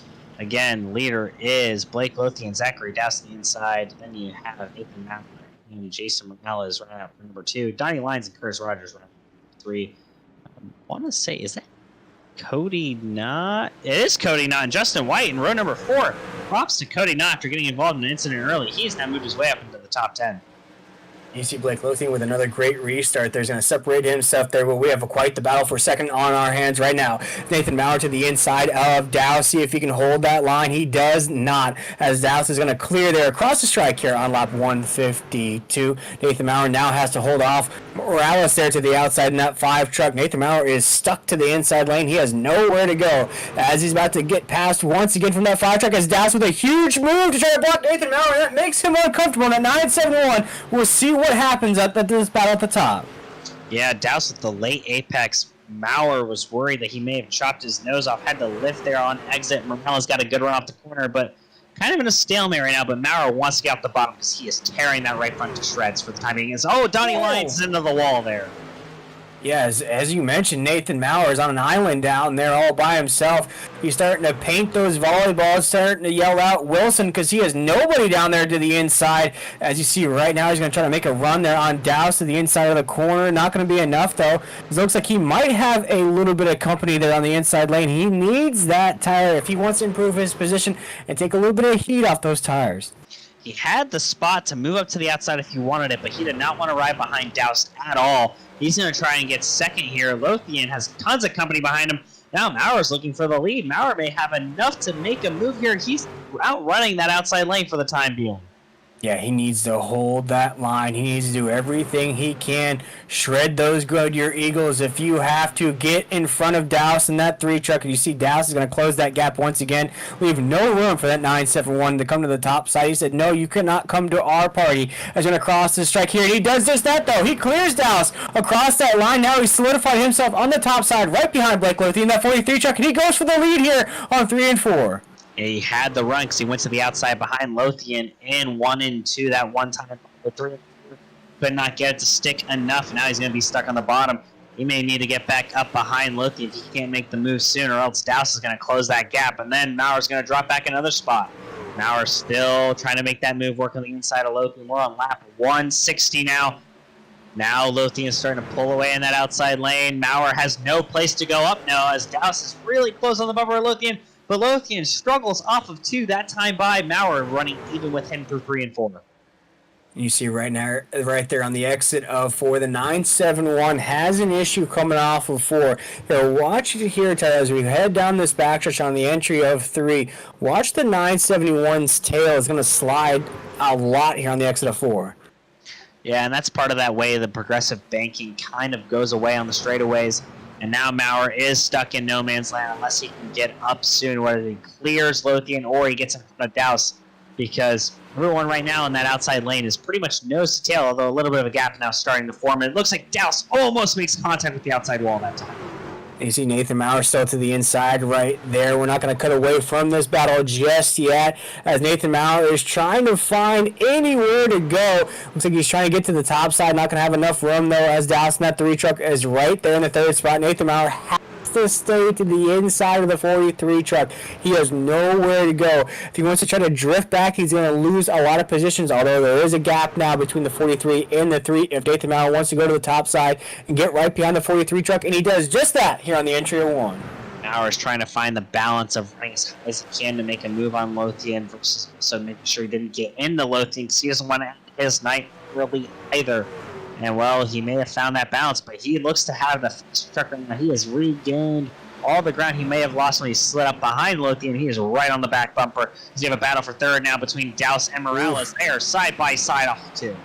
Yeah, Morales at the inside of Douse in that 3 truck. Douse looks like he's used up his truck here on this run. As now Morales gets way loose on the exit of 4. That's going to allow that number, I want to say, 79 machine of Donnie Lyons to get a great run off the corner. Donnie Lyons there sitting, trying to take that 4th spot away. Zachary Douse still in 3rd. We have a battle, though, back up for the lead. Looks like Maurer's trying to make the move again. Nope, caution is out. Caution is out. Once again, here at Bristol gives us an opportunity to catch our breath from all that high-octane action we were just watching there, and it gives the drivers an opportunity to take a breath as well here as we have just about, I think, about over 40, maybe just under 40 laps to go here in stage number 2. Sitting about 42 laps left in, or my bad, not 42, 32 laps left in stage number 2. We're almost 30 laps left in the stage, but trying to see what brought out that caution. Lothian's still holding serve. Looks like we're looking at Tyler Thurman and Brandon Bullock. Bullock gets into the left rear of Thurman and around that one machine for HD Motorsports goes. And is he going to back it into the fence? Yeah, he will, unfortunately. Yeah, for Tyler Thurman there in that one truck, I think he was in that pack of trucks that we really thought was going to break through here. We always seem to call out his name a lot on these broadcasts, Tyler, but it always seems like he catches the bad luck in that one truck.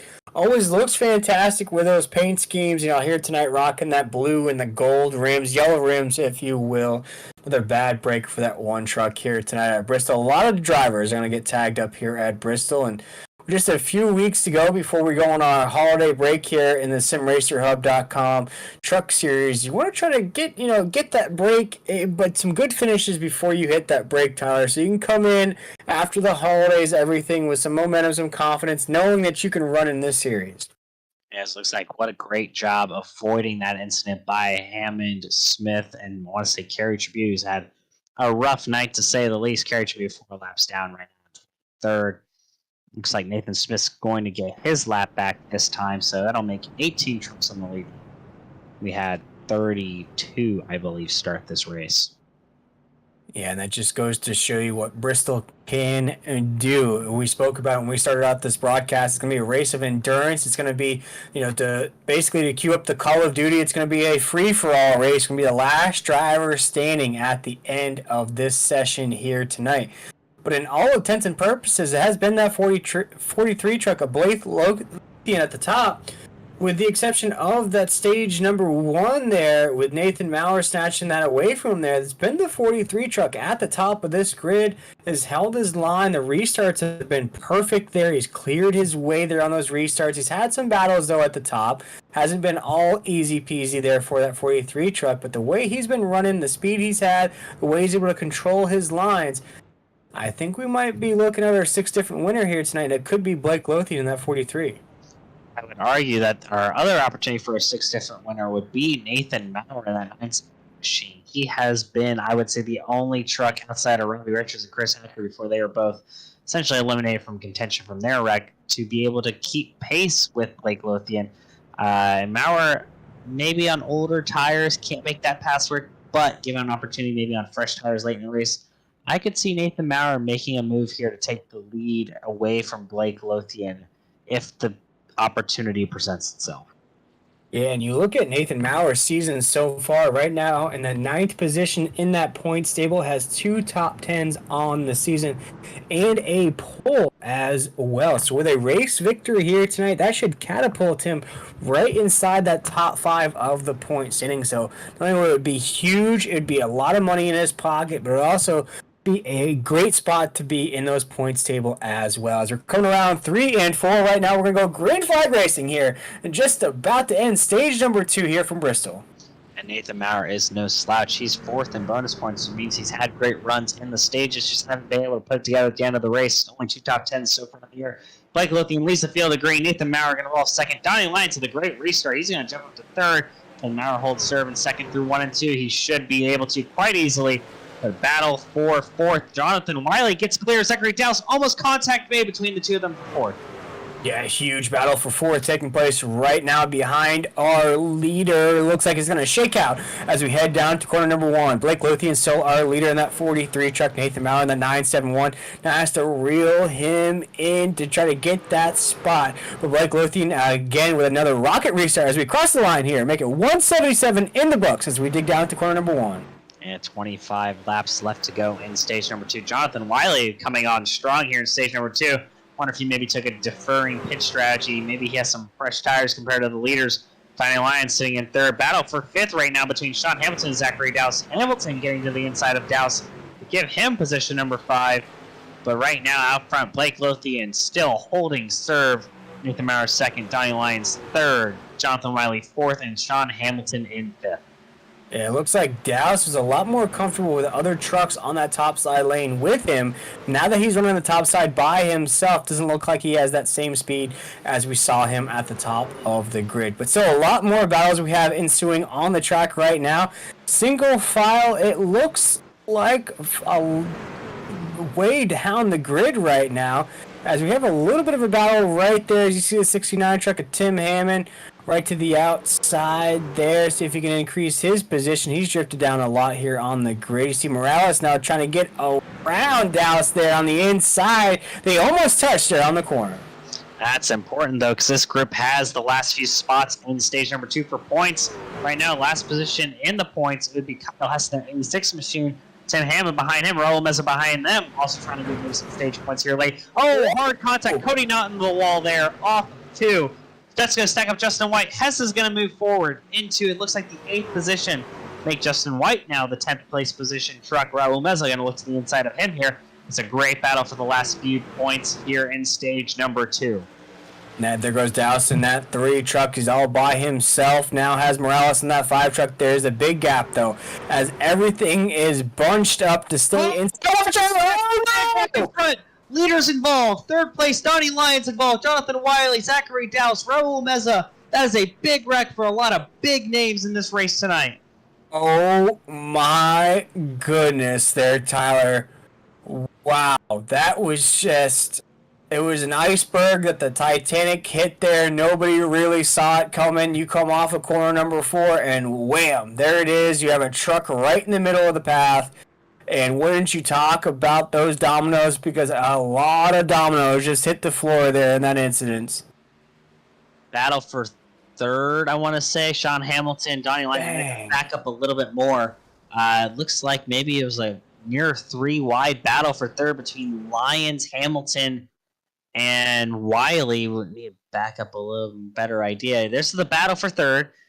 Lyons in 3rd, Hamilton 4th, Wiley in 5th. And we'll have to get it going here and see exactly what happened.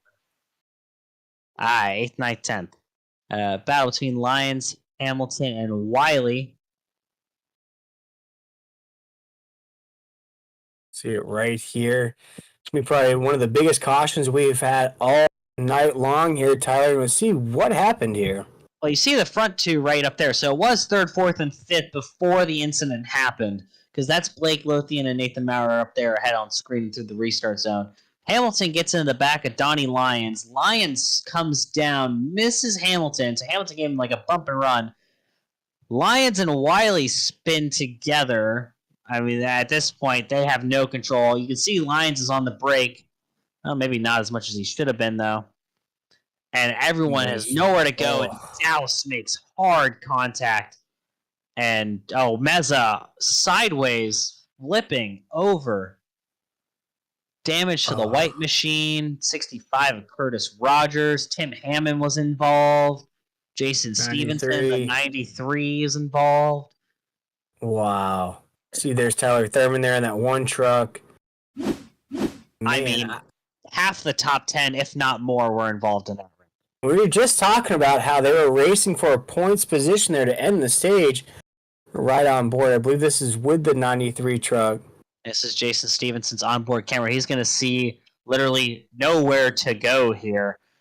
They've already spun in front. You see the parked truck there essentially off the corner. Dowse piles in, and oh my, what an onboard shot from our producer. Look at Raul Meza just going upside down and just absolute chaos and folding. Who's that 42? Steve Barnett, last week's winner involved. Last week's winner is going to be collected in that as well. And maybe our producer can give us a ride on board with Tim Hammond, who looked like he was right in the middle of all that. I don't know if he took as much damage as it looked like on that replay in that 69 truck. I think he took some damage to the back side there, if we can rewind it just a little bit to see his point of view of this wreck. He's in the thick of the pack, yeah.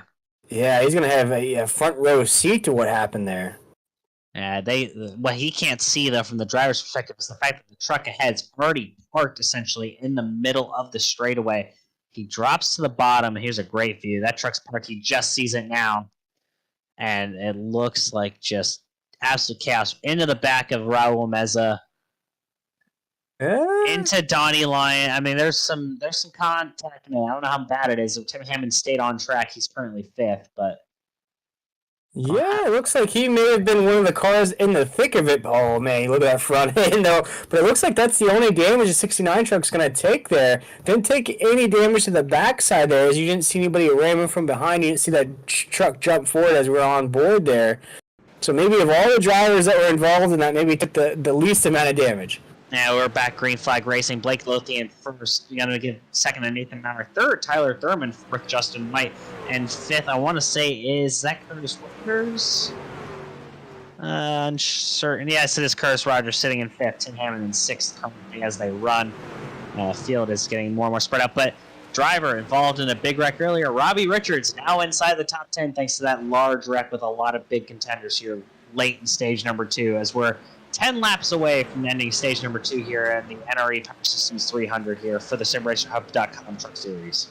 Yeah, racing it down to the end of stage number 2 right now. Blake Lothian still leading the way there in that 43 truck.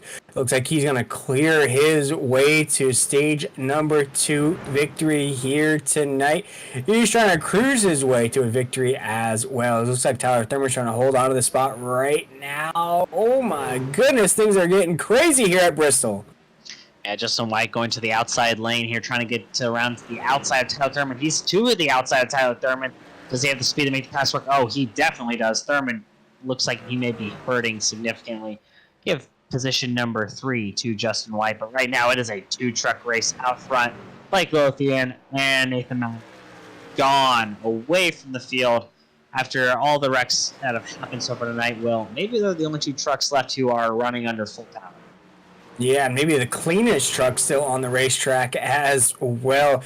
I don't think we've seen any of those trucks tagged up at all. Any kind of chaos. We saw the 43 truck get squeezed a little bit there early in that run of stage number 1, but no damage to that 43 truck as you're still watching the rest of the field here, seeing some battles ensue. I believe this is for some battles inside the top 10 to stay inside the top 10.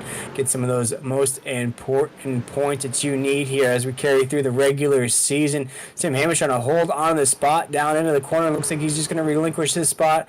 I believe that's the 31 of Nathan Smith right there. That's for the 6th position as now you see Tim Hammond, who took that damage there in that instance, trying to hold on to that top 10.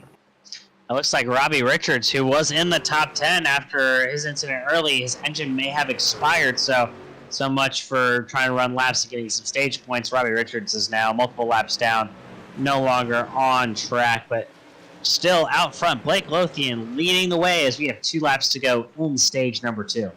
Just about 2 laps to go here. We're watching some of these battles to stay inside of the top 10 as it looks like Blake Lothian's going to cruise his way to a stage number 2 victory here. We're looking at White's machine right there. You see 43 truck of Blake Lothian actually has a little bit of a battle on his hands with 1 lap to go here in stage number 2. Blake Lothian will take us down to 1 and 2 down the backstretch.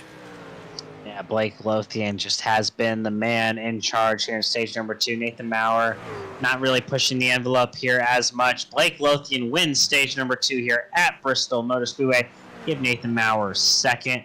3rd will be Justin White. 4th, Tyler Thurman. 5th, Nathan Smith. Curtis Rogers. Sean Hamilton 6th. Gets by Curtis Rogers, who's in 7th. Jonathan Wiley 8th. Tim Hammond 9th. And Steve Barnett is 10th.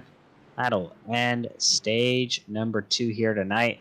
The pole sitter, the fastest man in practice, and now your stage 2 winner, Blake Lothian taking control. We're going to take a quick commercial break, ladies and gentlemen, and we will be right back with the start of stage number 3.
And we are back here in the SimRacerHub.com Truck Series for the NRE Power Systems 300 here at Bristol. And it has been a wild race so far, Will. Oh man, it has been the race I think we may have predicted here to start off this broadcast. Stage number 2 was wild. I think we had our biggest caution of the night there, where it was a battle to stay inside that top 10. A lot of trucks piled up in that, but a surprise to us here on the broadcast that Robbie Richards is now back in the mix in that 48 truck after we saw him get tangled with Chris Hacker there at the end of stage number 1. He is back up there here tonight. But boy, the door is open for anybody to win here tonight. But I feel like this race has just been dominated from that 43 truck of Lothian. And the race has been dominated by Blake Lothian. Unfortunately, Robert Richards and his number 48 Chevrolet actually has had the engine expire. But if you look at the top of the ticker, or actually, I believe Robert Richards is Toyota. But if you look at the top of your ticker right now, race fans, you'll see an overwhelming amount of Chevrolets in the field tonight. And that is because the majority of our drivers use Chevrolet. There's only one Ford in the field tonight, and that belongs to the 14 of Christopher Blanchard. There's a handful of Toyotas, including the Robbie Richards 48 machine, which unfortunately the engine let go. Finally, his night is over. But Blake Lothian and Brandon Bullock will lead us to the green flag here to start stage number 3. Brandon Bullock, your leader. He's going to get a great restart, but Blake Lothian and Nathan Maurer are going to get great fight back on the bottom, and they're going to take the lead, and Lothian's going to have the lead off too, as Maurer's going to get by for a second. Yes, Lothian takes us down to 3 and 4 right there. Now has his partner in crime, Nathan Maurer, there in that 9-7-1. They have been 1-2-2-3 here majority of the night. They haven't faltered at all outside of the top 5. Now you see Hamilton, who has also got a victory here. Big wreck down the backstretch. Oh, we're still green, though. It looks like no one actually spun. Nathan Smith just gets hooked into the outside wall, maybe tried to clear himself. Oh, no, we got another spinner. Jason Stevenson down the front straight away. He is sideways. Caution will finally come out, so Nathan Smith may be benefiting from Jason Stevenson going around, but just a lot happening here on the restart to start stage number 3, Will. Yeah, we've seen it though, and now these drivers know that there's less than 100 laps to go.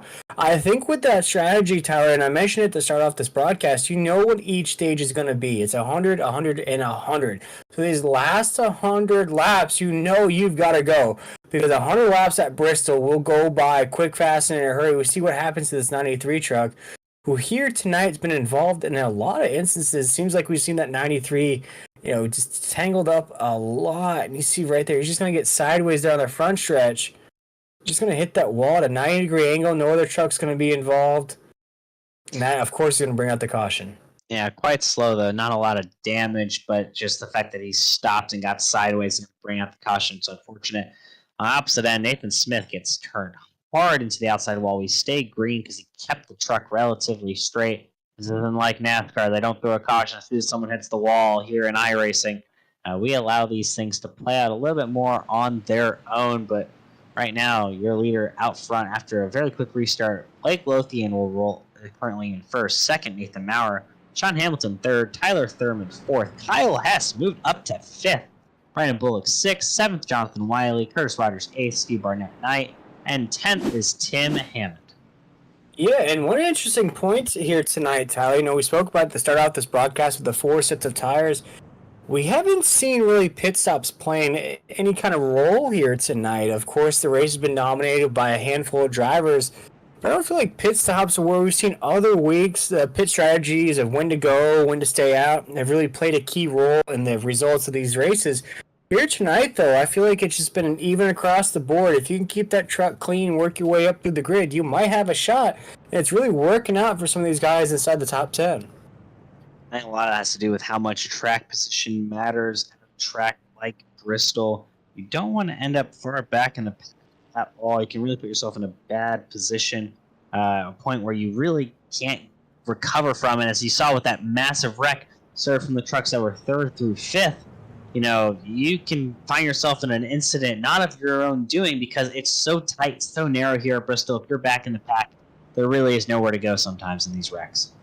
There is nowhere to go indeed. But before we go green, I do want to jump to our YouTube chat. Brockton Packard said, had a fast 9er Esports Chevy, unfortunate the way it ended, but good luck to the 43 go get him, buddy. So what a good teammate there from Brockton Pachter, who unfortunately got tagged up in one of those cautions there. Of course, he is cheering on Blake Lothian there in that 43 truck, who has been very, very strong in the top truck here tonight.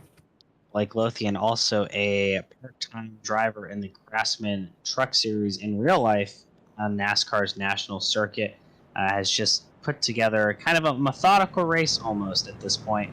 Not doing anything to put himself in a bad position, just doing enough to keep himself up towards the front. He's still out front here as we continue this race tonight in the NRE Power Systems 300 for the SimRacerHub.com Truck Series. He'll lead the field to green with about 86 laps to go. Nathan Maurer will be to his inside, and then we have row number 2 of Sean Hamilton and Tyler Thurman. Kyle Hess rounding out top 5.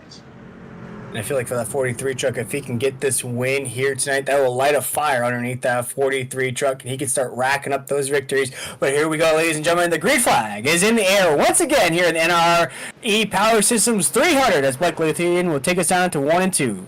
Blake Lothian sticking to the outside lane, but that's going to allow Nathan Maurer to look to his inside. Maurer's going to look to maybe take the lead here with about 85 laps to go this time by. Can't make the move work. Sean Hamilton looking to the inside. The Thurman for third position. Right now they're going to single file it out. Jonathan Wiley's going to slot into 5th. 6th will be Kyle Hess for the time being. And everyone's kind of just holding serve for right now here in about the top 10.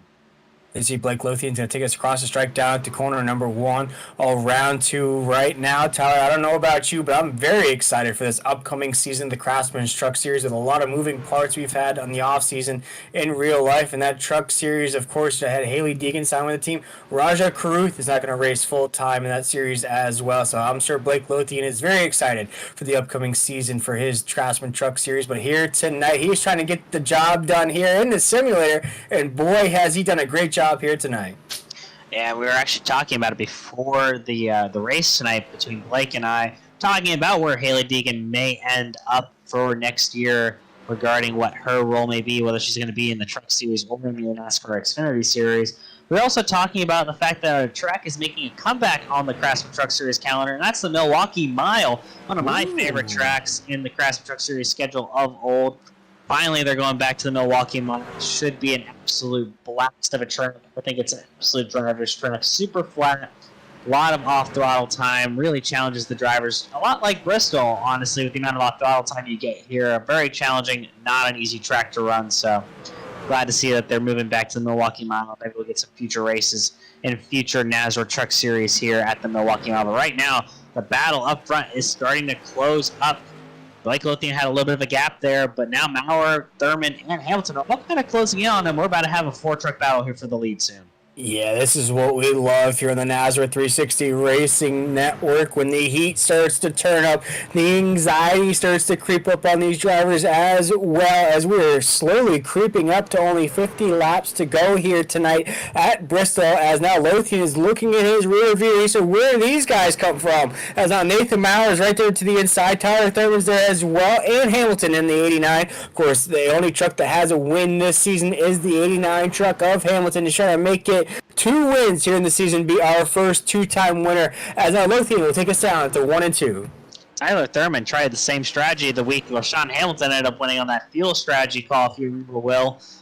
Did not necessarily play out the same way for Tyler, but he is now sitting here in 3rd with around 75 laps to go.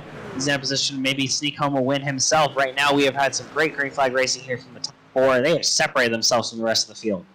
Yeah, folks, it's not that the rest of the field is gone. It's just they've separated themselves from the rest of the field. But there goes Nathan Maurer to the inside of Lothian here, down into the corner. See if he can make this pass for the lead. See if he has enough. Here, heading down the back stretch. No, as he files right back behind the 43 into 3 and 4. That's going to bring the 1 of Thurman and the 89 of Hamilton closer if they keep racing side by side. Important to note, though, they're going to catch lap traffic here probably in the next 10 to 15 laps. Maybe even sooner with how fast they're going around this track. And we saw what happened last time Blake Lothian caught lap traffic. He lost the lead to Chris Hacker. Yeah, I see what Nathan Maurer is doing there, Tyler. If you watch here, he's blocking Lothian from coming down low on the exit of the corner. He's okay with falling right back behind the 43 truck there on the corner, but you watch here, now he's going to push the 43 truck along, going to stay topside with him there, but for the longest time, he was riding that low side just to block the 43 from coming down. Yeah, first lap truck they're about to catch is Cody Knott in that 26 Warrior Racing Esports entry. Now we're realizing that Cody Knott's not going to leave that bottom. He's got to stay in line to not lose a spot to Thurman or Hamilton. They just have to ride around here for the next probably 4 to 5 laps while they all get by Cody Knott in that 26 machine. And then he can try and reevaluate and see where, it sounded like someone's engine expired, possibly. Maybe another truck, his day is over. I'll have to see maybe if we can see exactly whose truck that was expired, but for the time being, Blake Lothian is still leading up front. They're going to make their way by that lap truck. It looks like Brandon Bullock's 17 truck's engine finally gave out Will, so his night will be over as well.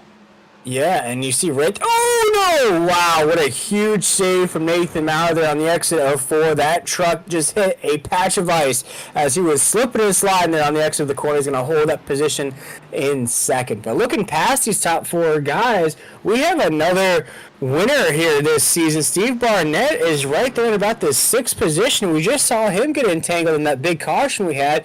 He's now worked himself back into the mix. Of course, they're way off the pace from these top 4 drivers, but we also have Hess up there in about the 5th position. So some guys way behind these leaders here still have a shot at this race. They just need to find a way to work their way up here to get a shot at Blake Lothian. But it's still Blake Lothian down at the 3 and 4. I think anyone outside of these top 4, though, is going to need Blake Lothian to have some damage to his truck, as well as Nathan Maurer, because I think those 2 trucks are just so strong. They've been clean all night long. They have the speed as they're about to catch Brandon Broadfoot and Jason Morales. Oh, no, Blake Lothian's getting held up again. Oh, Mauer's to the inside. It happened again, ladies and gentlemen. Maurer to the front here. Blake Lothian's going to drop to second here as we have just over 60 laps to go. Lothian keeps trying to run the high side, realizing that these lap trucks aren't going to move necessarily as well, and he's just got to find a better way to get around these trucks. You may have to make the passes on the bottom. Lothian's not as comfortable on the bottom, and that bites him again for the second time. And that goes to what I was saying with the 971 truck. He did it, I would say, Tyler, for at least 10 laps or so. Would run the inside lane there, knowing that he didn't have the run, didn't have the speed. But what he did there, Tyler, is he closed the 43 truck from coming top side, low side on the exit of the corner, as you see the 43 truck likes to do.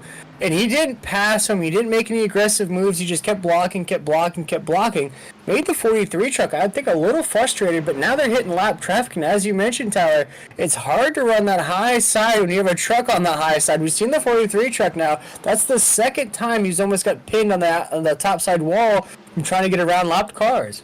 Yeah, they get by the lone Ford entry of Christopher Blanchard and then that 14. Those front 2 have separated themselves from Thurman and Hamilton. Now it's a 2-truck show up front, but man, if this is the battle we're going to get them for the next 60 laps, count me in, Will. I mean, these 2 drivers have the talent to put on a great show for us tonight, and they have the speed to really, really make it enjoyable. And with the way things keep happening in lap traffic, we may see some great back and forth as well. And I think I see the respect as well, Tyler. You know, these drivers respect each other. They respect each other's skill. You see each one of them has checked up in multiple instances here as they're battling for the lead. They don't want to make contact with one another. You don't see very close door-to-door racing as we've seen other battles here on the track. As now you see the 43 truck of Blake Lothian there on the outside. We have a door-to-door race there to the strike. Looks like the 43 truck might clear him, although he's running up on lap traffic again on that top side lane. So if he has enough to clear the 9-7, nice contact! Blake Lothian puts the bumper to Donnie Lyons' lap truck, and that did not help him at all. Mauer's going to get the spot back. Lothian just did not have the space to clear, but now we have lap trucks side by side, and there's nowhere for these 2 leaders to go. Who's going to get through this mess better? Well, I have no clue. And it looks like Nathan Maurer is going to get stuck there on the inside lane from the 99 truck. A lot Caution more is pieces. Caution is out. Wow, and just as things were really heating up well, I was really hoping we'd stay green and watching these 2 drivers make their way through lap traffic, but we saw both drivers actually get bit by the lap traffic bug, and both of them got held up in a way that allowed the other driver to make points. We'll see what brings out the caution here. It looks like a driver's just going to park his truck there on the inside of the front stretch there and just call it a night. It looks like that truck's just had enough. He's going to call it a night here. Of course, it's going to bring out a caution. I can't really see which truck that is there on the track. Steve Barnett, that's last week's winner, and oh, no. that action is not allowed here in any of the NASRA racing leagues. That may lead to at least a discussion and possibly a penalty for Steve Barnett. And that's unfortunate for the 43 or 42 truck. I just mentioned how he climbed his way back up into the mix inside the top 10. What a way to go, winning the race last week, finished top 10 here tonight at Bristol through everything. But it just looks like you see how much he's fighting that wheel. It looks like that truck's just had enough. You see the damage on that truck as well. I think the engine may have expired as well. But Will, a development has occurred, and Blake Lothian stayed out under caution. But Nathan Maurer, Tyler Thurman, Sean Hamilton, and a few others have hit. Ooh. And we had a few others stay out. So now we're going to have some deferring strategy. We talked earlier about how we didn't see many strategy calls tonight for tires or fuel or any of that. But now we have a few different options here. I don't know where Maurer's going to come out once we call it for tires. Oh, Maurer's going to lose a spot to Hamilton on pit road. Oh, wow. Sean Hamilton takes a spot on pit road over Nathan Maurer. Nathan Maurer's not even going to be the first truck off pit road. So interesting to see how everything cycles back out here. Once we get the grid reorder, we'll run you through the lead lap trucks. But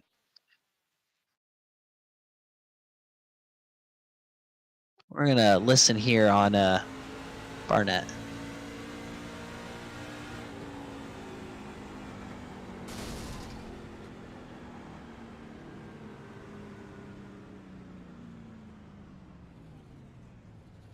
Yeah, it's hard to tell if that engine did expire. You didn't see a sudden drop in RPMs if you looked at the tachometer there. Well, I do not think necessarily the engine expired on that Barnett machine. I think he maybe just pulled it down and realized he didn't have the speed left. Yeah, like I said, unfortunate for the 42 truck. Came in tonight's race with a lot of confidence after winning last week's crazy race at Michigan. 42 truck has worked his way back up into the mix, but unfortunately, I think that truck's just gonna just retire on him here. You see the amount of field work he had to do through the corners. That truck's just had enough. Looks like he's had enough as well here tonight at Bristol. But as you mentioned, though, Tyler, we got some developments happening here at the top of this grid. We're going to have, I believe, just under 50 laps to go here, 40-something laps to go. Blake Lothian's our race leader. We got Wiley in that 00, Nathan Maurer in that 971. We got Hamilton in that 89. We got Hess in that 86. We got Tyler Thurman in that one down there in the 6th spot. We have White in that 28 in 7th. We have Rogers right there in 8th. We have Tim Hammond in the 69 right there in 9th. And then Lyons, who's always been sort of in the mix here tonight, Tyler, is going to be our 10th car right there in the top 10. But here we go. Green flag is in the air once again as we're going to dig down to corner number 1. That strategy call is not going to work out at all for Blake Lothian. Only one other truck did not pit. That was Jonathan Wiley. Nathan Maurer's already right behind him. Maurer on fresh tires by about 50 laps is going to have a significant advantage here over Blake Lothian. No one else went with Blake. It may bite him here soon. Hamilton, though, to the outside of Maurer. Hamilton's going to show he's got some truck left in him. And you see right there, Hamilton trying to get around Nathan Maurer there. Nathan Maurer's doing a great job of blocking that inside lane. The thing that he's been doing to that 43 truck all night long. As he come off of corner number 4 right now, Nathan Maurer's going to try to the inside of the 43. Not going to have enough, though, as he has a battle to his outsides. The 89 of Hamilton as we head down the backstretch here. So Blake Lothian barely holding on to that lead. Hamilton is going to be kicking himself because Maurer's got fresher tires than Lothian. Lothian can't hold off Maurer. Hamilton needs to go with Maurer here, trying to get by Blake, and then try to make the pass on Maurer.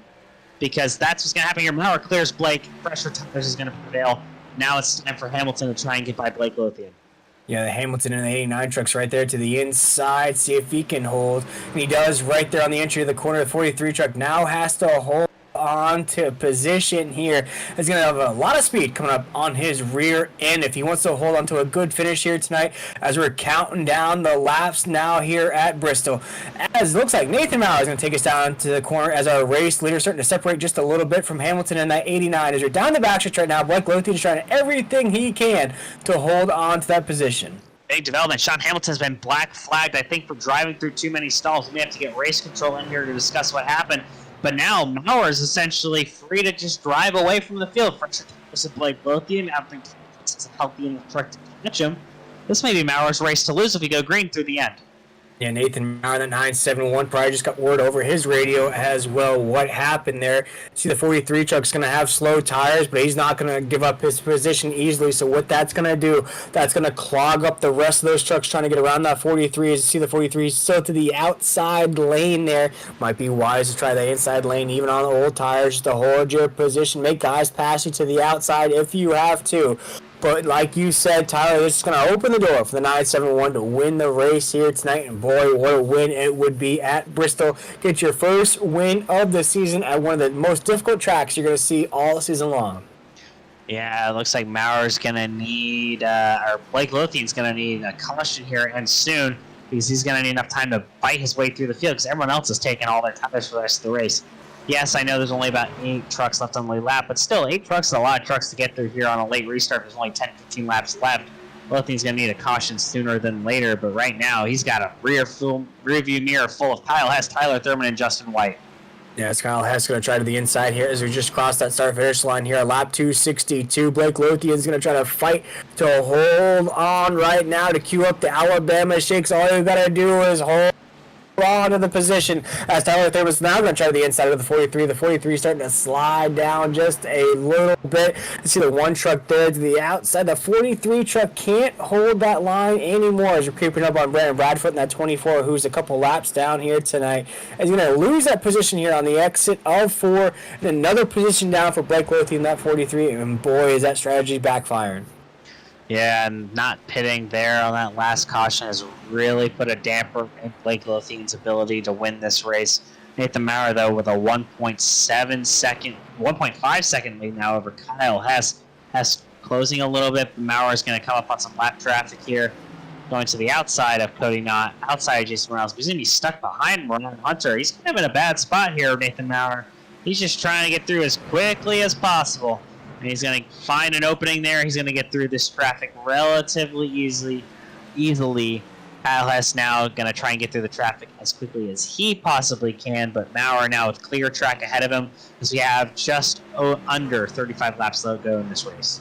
Yeah, Nathan Maurer, the 971, just has to keep that truck clean, keep it off the wall, make quick work of those lap trucks. And boy, he can start to plan his victory dinner here tonight as we're going to cross this line on lap 268, heading down to corner number 1. Nathan Maurer is on that Tom Hanks Castaway Island right now. He is painting volleyballs. He's doing everything he can there on his lonely island there at the top. As you see, there's no really other truck in the mix so far. As you see, as you mentioned, we only have 8 trucks left on the lead lap here tonight, Tyler, as we're going to take it down here down to corners number 3 and 4.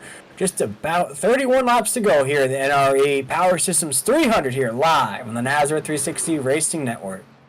It's kind of fallen into Maurer's hands. I mean, what a gift this has been after having multiple races where he could have been the winner taken away from him.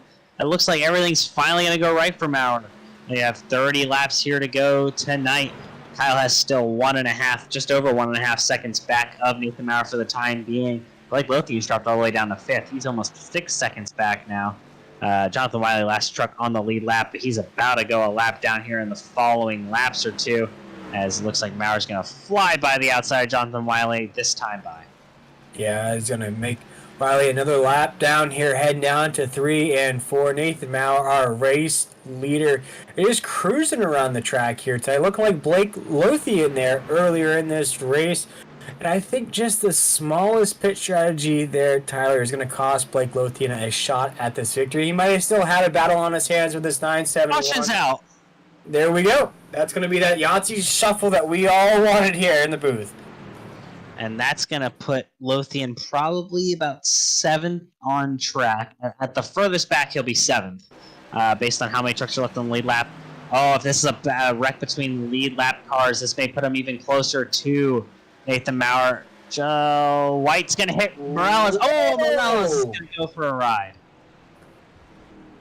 Man. Wow, Jason Morales is going to lose multiple spots, and that means that Blake Lothian may be restarting around 4th or 5th here.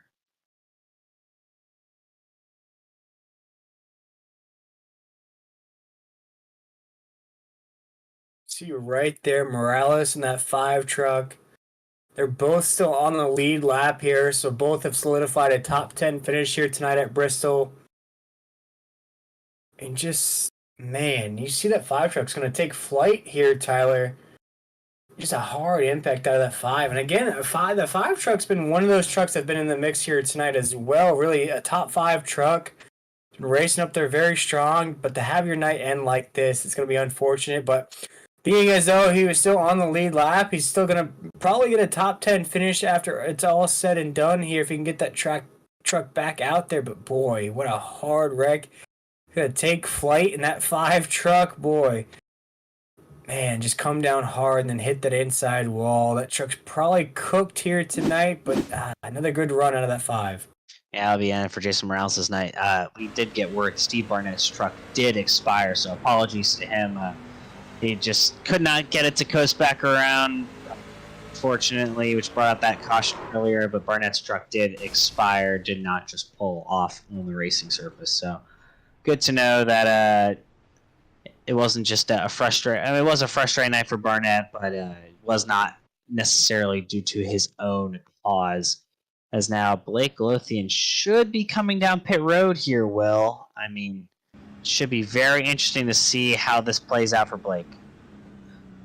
Yeah, I mean, it's going to be tough. It's going to be quite an interesting finish here tonight. We saw it last week at Michigan, the finish we had at that. I didn't think anything could top that finish we had where drivers were finishing on top of other drivers. We had battles going to the line. We had battles coming off corner number 4.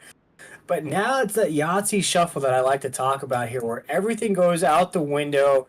We thought we had a clear winner of this race with Nathan Maurer, but I think everything's now shook up here. Nathan Maurer now has to worry about these trucks behind him. He has to worry about drivers putting it on him here to close out this race. Because even though Nathan Maurer has been, I'd say, maybe the top 2 truck here all night long, he has to close this thing out, Tyler, if he wants to be our 6th different winner here on the season and take home that cold hard cash. He might even get some more cash for leading the most laps as well. Yeah, Blake Lothian will start 6th here, so he'll be on the outside, which is where he wants to be. Maurer's going to take the inside lane, so your restart here with just about 21 to go when we go green. Nathan Maurer first, Kyle Hess 2nd, 3rd, Tyler Thurman 4th, Tim Hammond, Chris Rogers in 5th, Blake Lothian 6th, Justin White will be 7th, and Jonathan Wiley rounding out your lead lap trucks in 8th. Rest of your top 10, Ron Hunter in 9th. He is 2 laps down, and Donnie Lyons is 3 laps down in 10th. But we're about to go green here. Nathan Maurer takes him to the Geico restart zone, gets a great restart. Tyler Thurman's going to get a good restart. Blake Lothian's going to push Tim Hammond through the restart area. Blake Lothian's trying to get clear, but he cannot get by Tim Hammond or Curtis Rogers. He's going to do so here down into 1 and 2. I think we may be showing a replay currently. Once you get back to the live race, though, Nathan Maurer is still first. Tim Hammond, Tyler Thurman 2nd. Kyle Hess 3rd. Blake Lothian moved up to 4th on that restart, Will.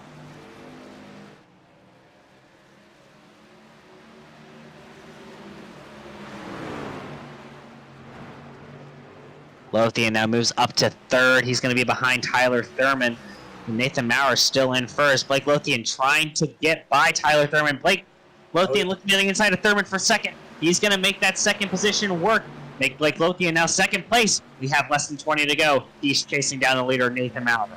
Yeah, Blake Lothian knows what's at stake here tonight. He would hate to not win this race with all the hard work that he has put in here tonight. But now he's got that 971 machine in his point of view. And boy, is he coming here right now down to 3 and 4.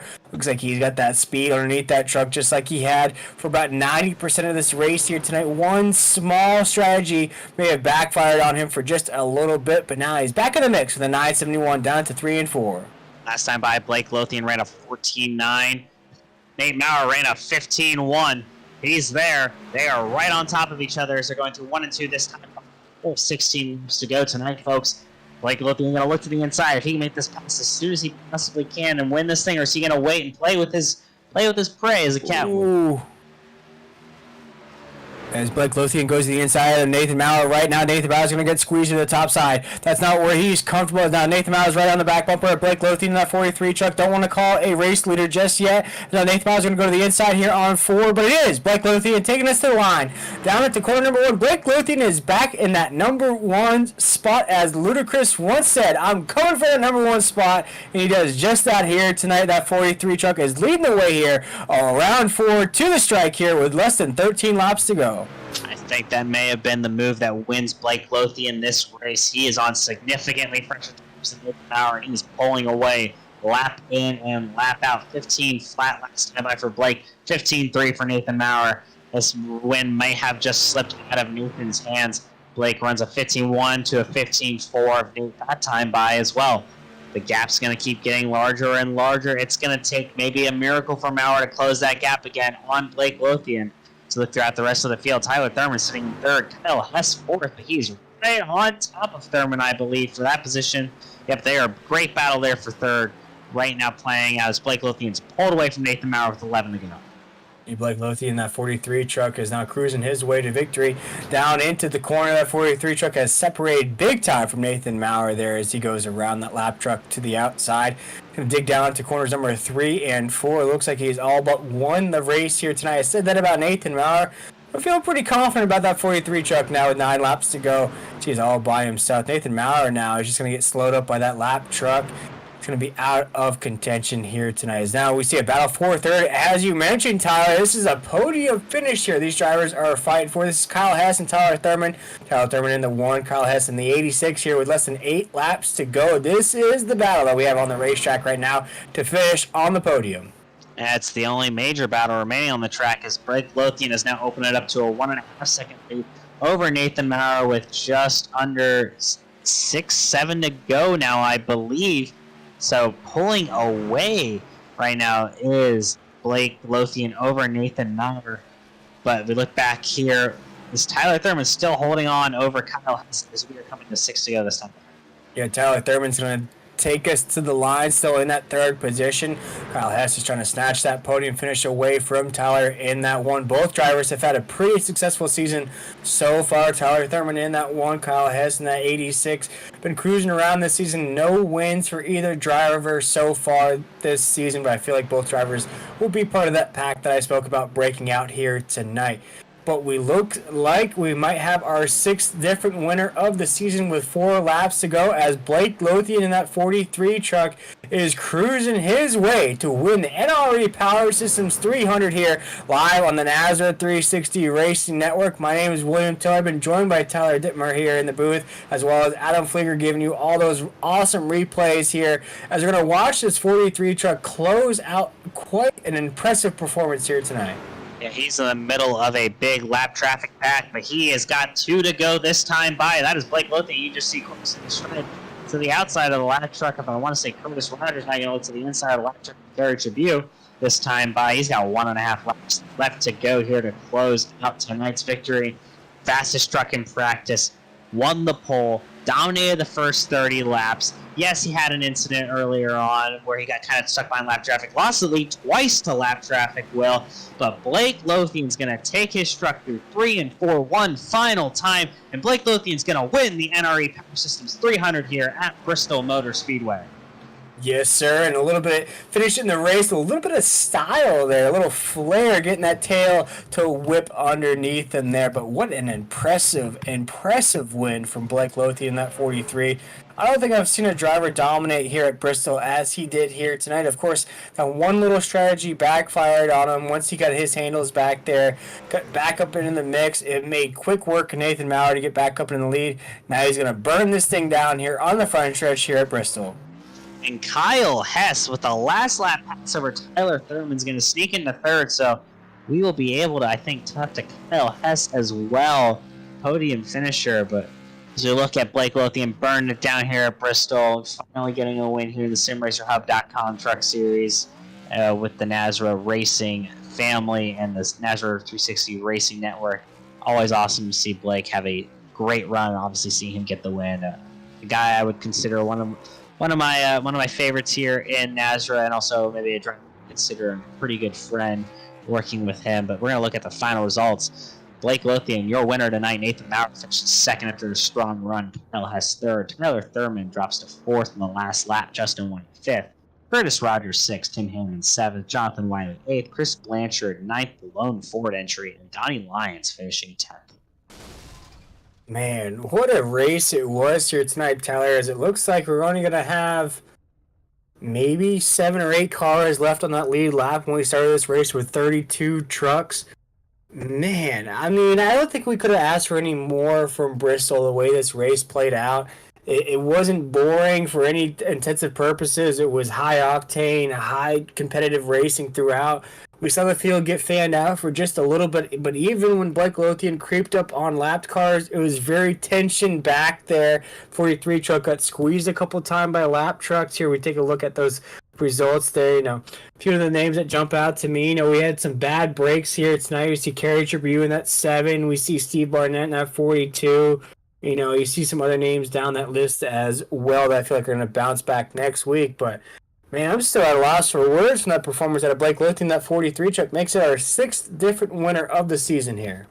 Yeah, I think, he did expire that engine celebrating his win tonight for Blake Lothian, but we're now going to be joined by the 3rd place finisher, Kyle Huss. Kyle, you make a great pass to get over Tyler Thurman on the last lap of the race to finish 3rd. Kind of just hung around all race, got involved in that big wreck that took out a lot of the top 10. What did you have to do to make sure that you found your way to the end of this one tonight?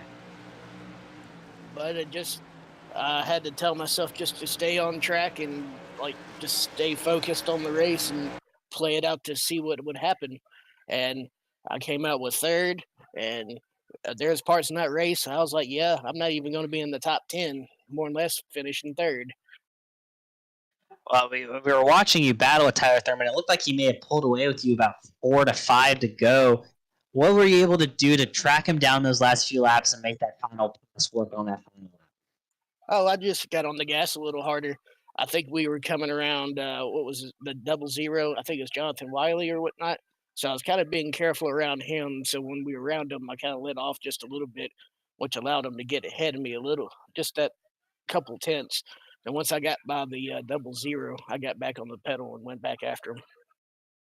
Well, Kyle, I mean, you definitely had a kind of a wild race to see a little bit of scrapes and some bumps and some bruises on that 86 truck of yours tonight. I was 2 incidence points from a penalty. So it was a rough race to come out with 3rd. I will take this and move on to Darlington. Yeah, well, before we let you go, is there anyone you'd like to thank tonight, Kyle? Boss, I would like to thank everybody who makes this run. Brady, you guys, I run Nazar 360 Racing Network as my sponsor, so we appreciate you guys. All our sponsors for the series that we do run, man, we can't thank y'all enough for sticking around and helping us make this thing go, because I sure do enjoy coming running. And we are Blanchard's Towing Recovery Hard Luck Award winner for last week, but this week you're on the podium, so I would say that's a pretty significant improvement for you heading into Darlington next week, Kyle. But thank you for sitting in and talking with us, and wish you luck best next week. Thank you, Tyler. Y'all have a great night. You too. And now we're going to move on to our 2nd place finisher, Nathan Maurer. Nathan, you won a stage. You kind of ran, I would say, almost a perfect race, and then that caution late comes out with about 30 to go. What are your thoughts going through your mind when that caution flies with about 30 to go? I told you it was going to come down to cautions and who pits and who doesn't for tires, but if Blake would have pitted there with that caution with 30 to go, if he would have pitted, I would have stayed out. I was going to do the opposite of him. I wasn't going to beat him doing the same thing. And, I knew that caution was going to come out there towards the end to help him. And, yeah, but, hey, well, I'll take P2. Finally got to finish the race. So I haven't been able to finish a race here lately. Always, finishing well in the stages. But I don't really care about stages. I want wins. But, we finally had something to show for it tonight.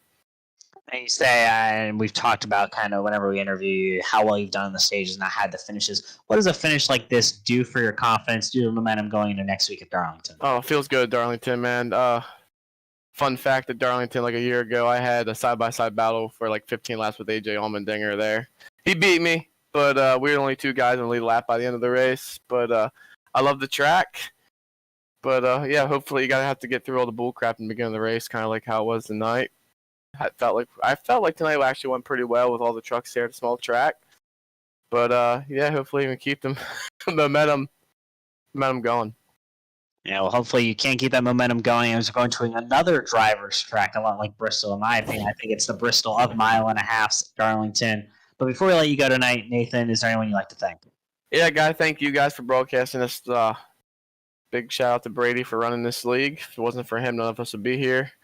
And shout out to all my teammates. I guess Robbie Rich is my only teammate, but Justin White, he's an acquaintance teammate.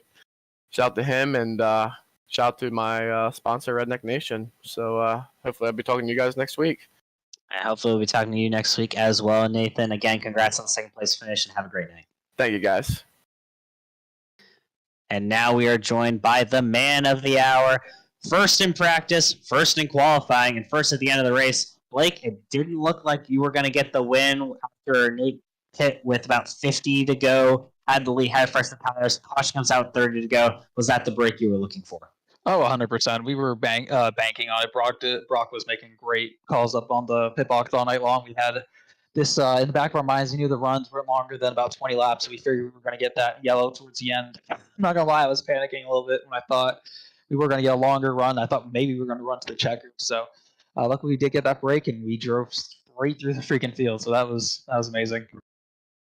No, and it just an absolutely dominant performance. And we were talking about in the booth, Will and I, throughout the night. It seemed like you didn't necessarily have the luck you wanted with some of the lap trucks. You lost the lead twice because of lap truck incidents, but you also got the lead back at one point thanks to a lap truck kind of blocking one of the other drivers. What was it like navigating traffic, and how is it, I would say, more difficult than another track such as like a Michigan or a Vegas or a Kansas? Yeah, so I've kind of been on both sides of this in real life. So, for instance, in the truck series, I've been lapped a few times, so it's interesting having that point of view, knowing what's going on in their minds as they're getting lapped. I feel that kind of helped me a little bit. But of course, sometimes just lap trucks are acting a little bit differently than I expected. Then I end up getting caught off guard, or I asked for the top. They pretty much say they give me the top, then all of a sudden they're running right outside. So, but obviously it varies a lot based on which track you're going to. Like, for instance, Michigan, like you brought up, Michigan is so wide. There's so much room. It's almost impossible for a lap truck to get in your way unless with the aero push. But for instance, Bristol, there's nowhere to go. This track is so small. It's the paper. You have nowhere to go. There's nowhere to go on this track. So you through lap trucks the entire race, especially through that first stage when Chris and I were just cutting through lap traffic. So yeah, we talked before the race, obviously, Blake, you and I, and just always good catching up with you, and I'm glad I was able to talk to you in Victory Lane. Obviously, one of my favorite drivers here in the NASCAR racing family, and always fun racing with you or against you in any of the NASCAR racing series we have. But I want to say again, congrats tonight on the win, getting a big win here in the NRE Power Systems 300. Before I let you go, Blake, is there anyone you'd like to thank? Yeah, first off, Tyler, I really appreciate the kind words. I've cleaned up my act a lot in NASCAR. I've been running pretty aggressive, but found a way to tone it down a little bit just to try to make it see the end of the races. But I have to thank the Texas Law Book, Red Line Detection. And we're looking for sponsors for the 2023 Craftsman Truck Series season. So if y'all know anyone who's watching or anyone, please reach out to me. We're looking for real life sponsors for the Craftsman Truck Series. Well, again, Blake, want to say congrats to you making everything happen the way that you did tonight, and just absolutely being one of the most dominant trucks of the night. And again, congrats on pulling off the win. Fastest lap in practice, qualifying on pole, and winning the race. I don't think anyone could ask for more than that in a race here at Bristol. But again, congrats to you, and I want to wish you the best of luck next week. 100%. Thank you. Really appreciate it. Good seeing you again, Will. Yes, sir. Great win. Thank you. Appreciate it. Well, Will, that puts, I think, a great bow on tonight's race here at Bristol. Just tons of excitement. I think tons of chaos, which provided great entertainment for the fans. And also a lot of great entertainment for us in the booth. I know you and I got very excited that we got maybe a little bit louder than we usually do, but that's what Bristol does to us. Yeah, Tyler, and one of the longest races we've had all season, not only based on the laps, but based on the time frame as well. We had a good viewing here, a great turnout in the entries we had here tonight. Great action on the track as well, because as even Blake mentioned there, when he was navigating through that lap traffic, it was basically like he was battling cars on the lead lap. So it's very difficult for him once he got into the lap traffic. We saw drivers come back from earlier instances, work their way back in here. But boy, it has been exciting week after week after week here in the SimRacerHub.com Truck Series here on the Nazareth 360 Racing Network. We've had 6 different winners. We'll see if we can make it 7 next week. Yeah, next week we head to Darlington Motor Speedway in South Carolina, the state where I now currently reside, one of my favorite tracks in NASCAR. So should be an absolute barn burner next Monday night. But my name is Tyler Dimmer for Will Taylor and Adam Flieger, our producer in the booth. I'd like to say thank you all for tuning into the NRE Power Systems 300 here from the virtual Bristol Motor Speedway for the SimRacerHub.com Truck Series presented to you by Nazareth and the Nazareth 360 Racing Network. We want to wish you all a good night and a great week.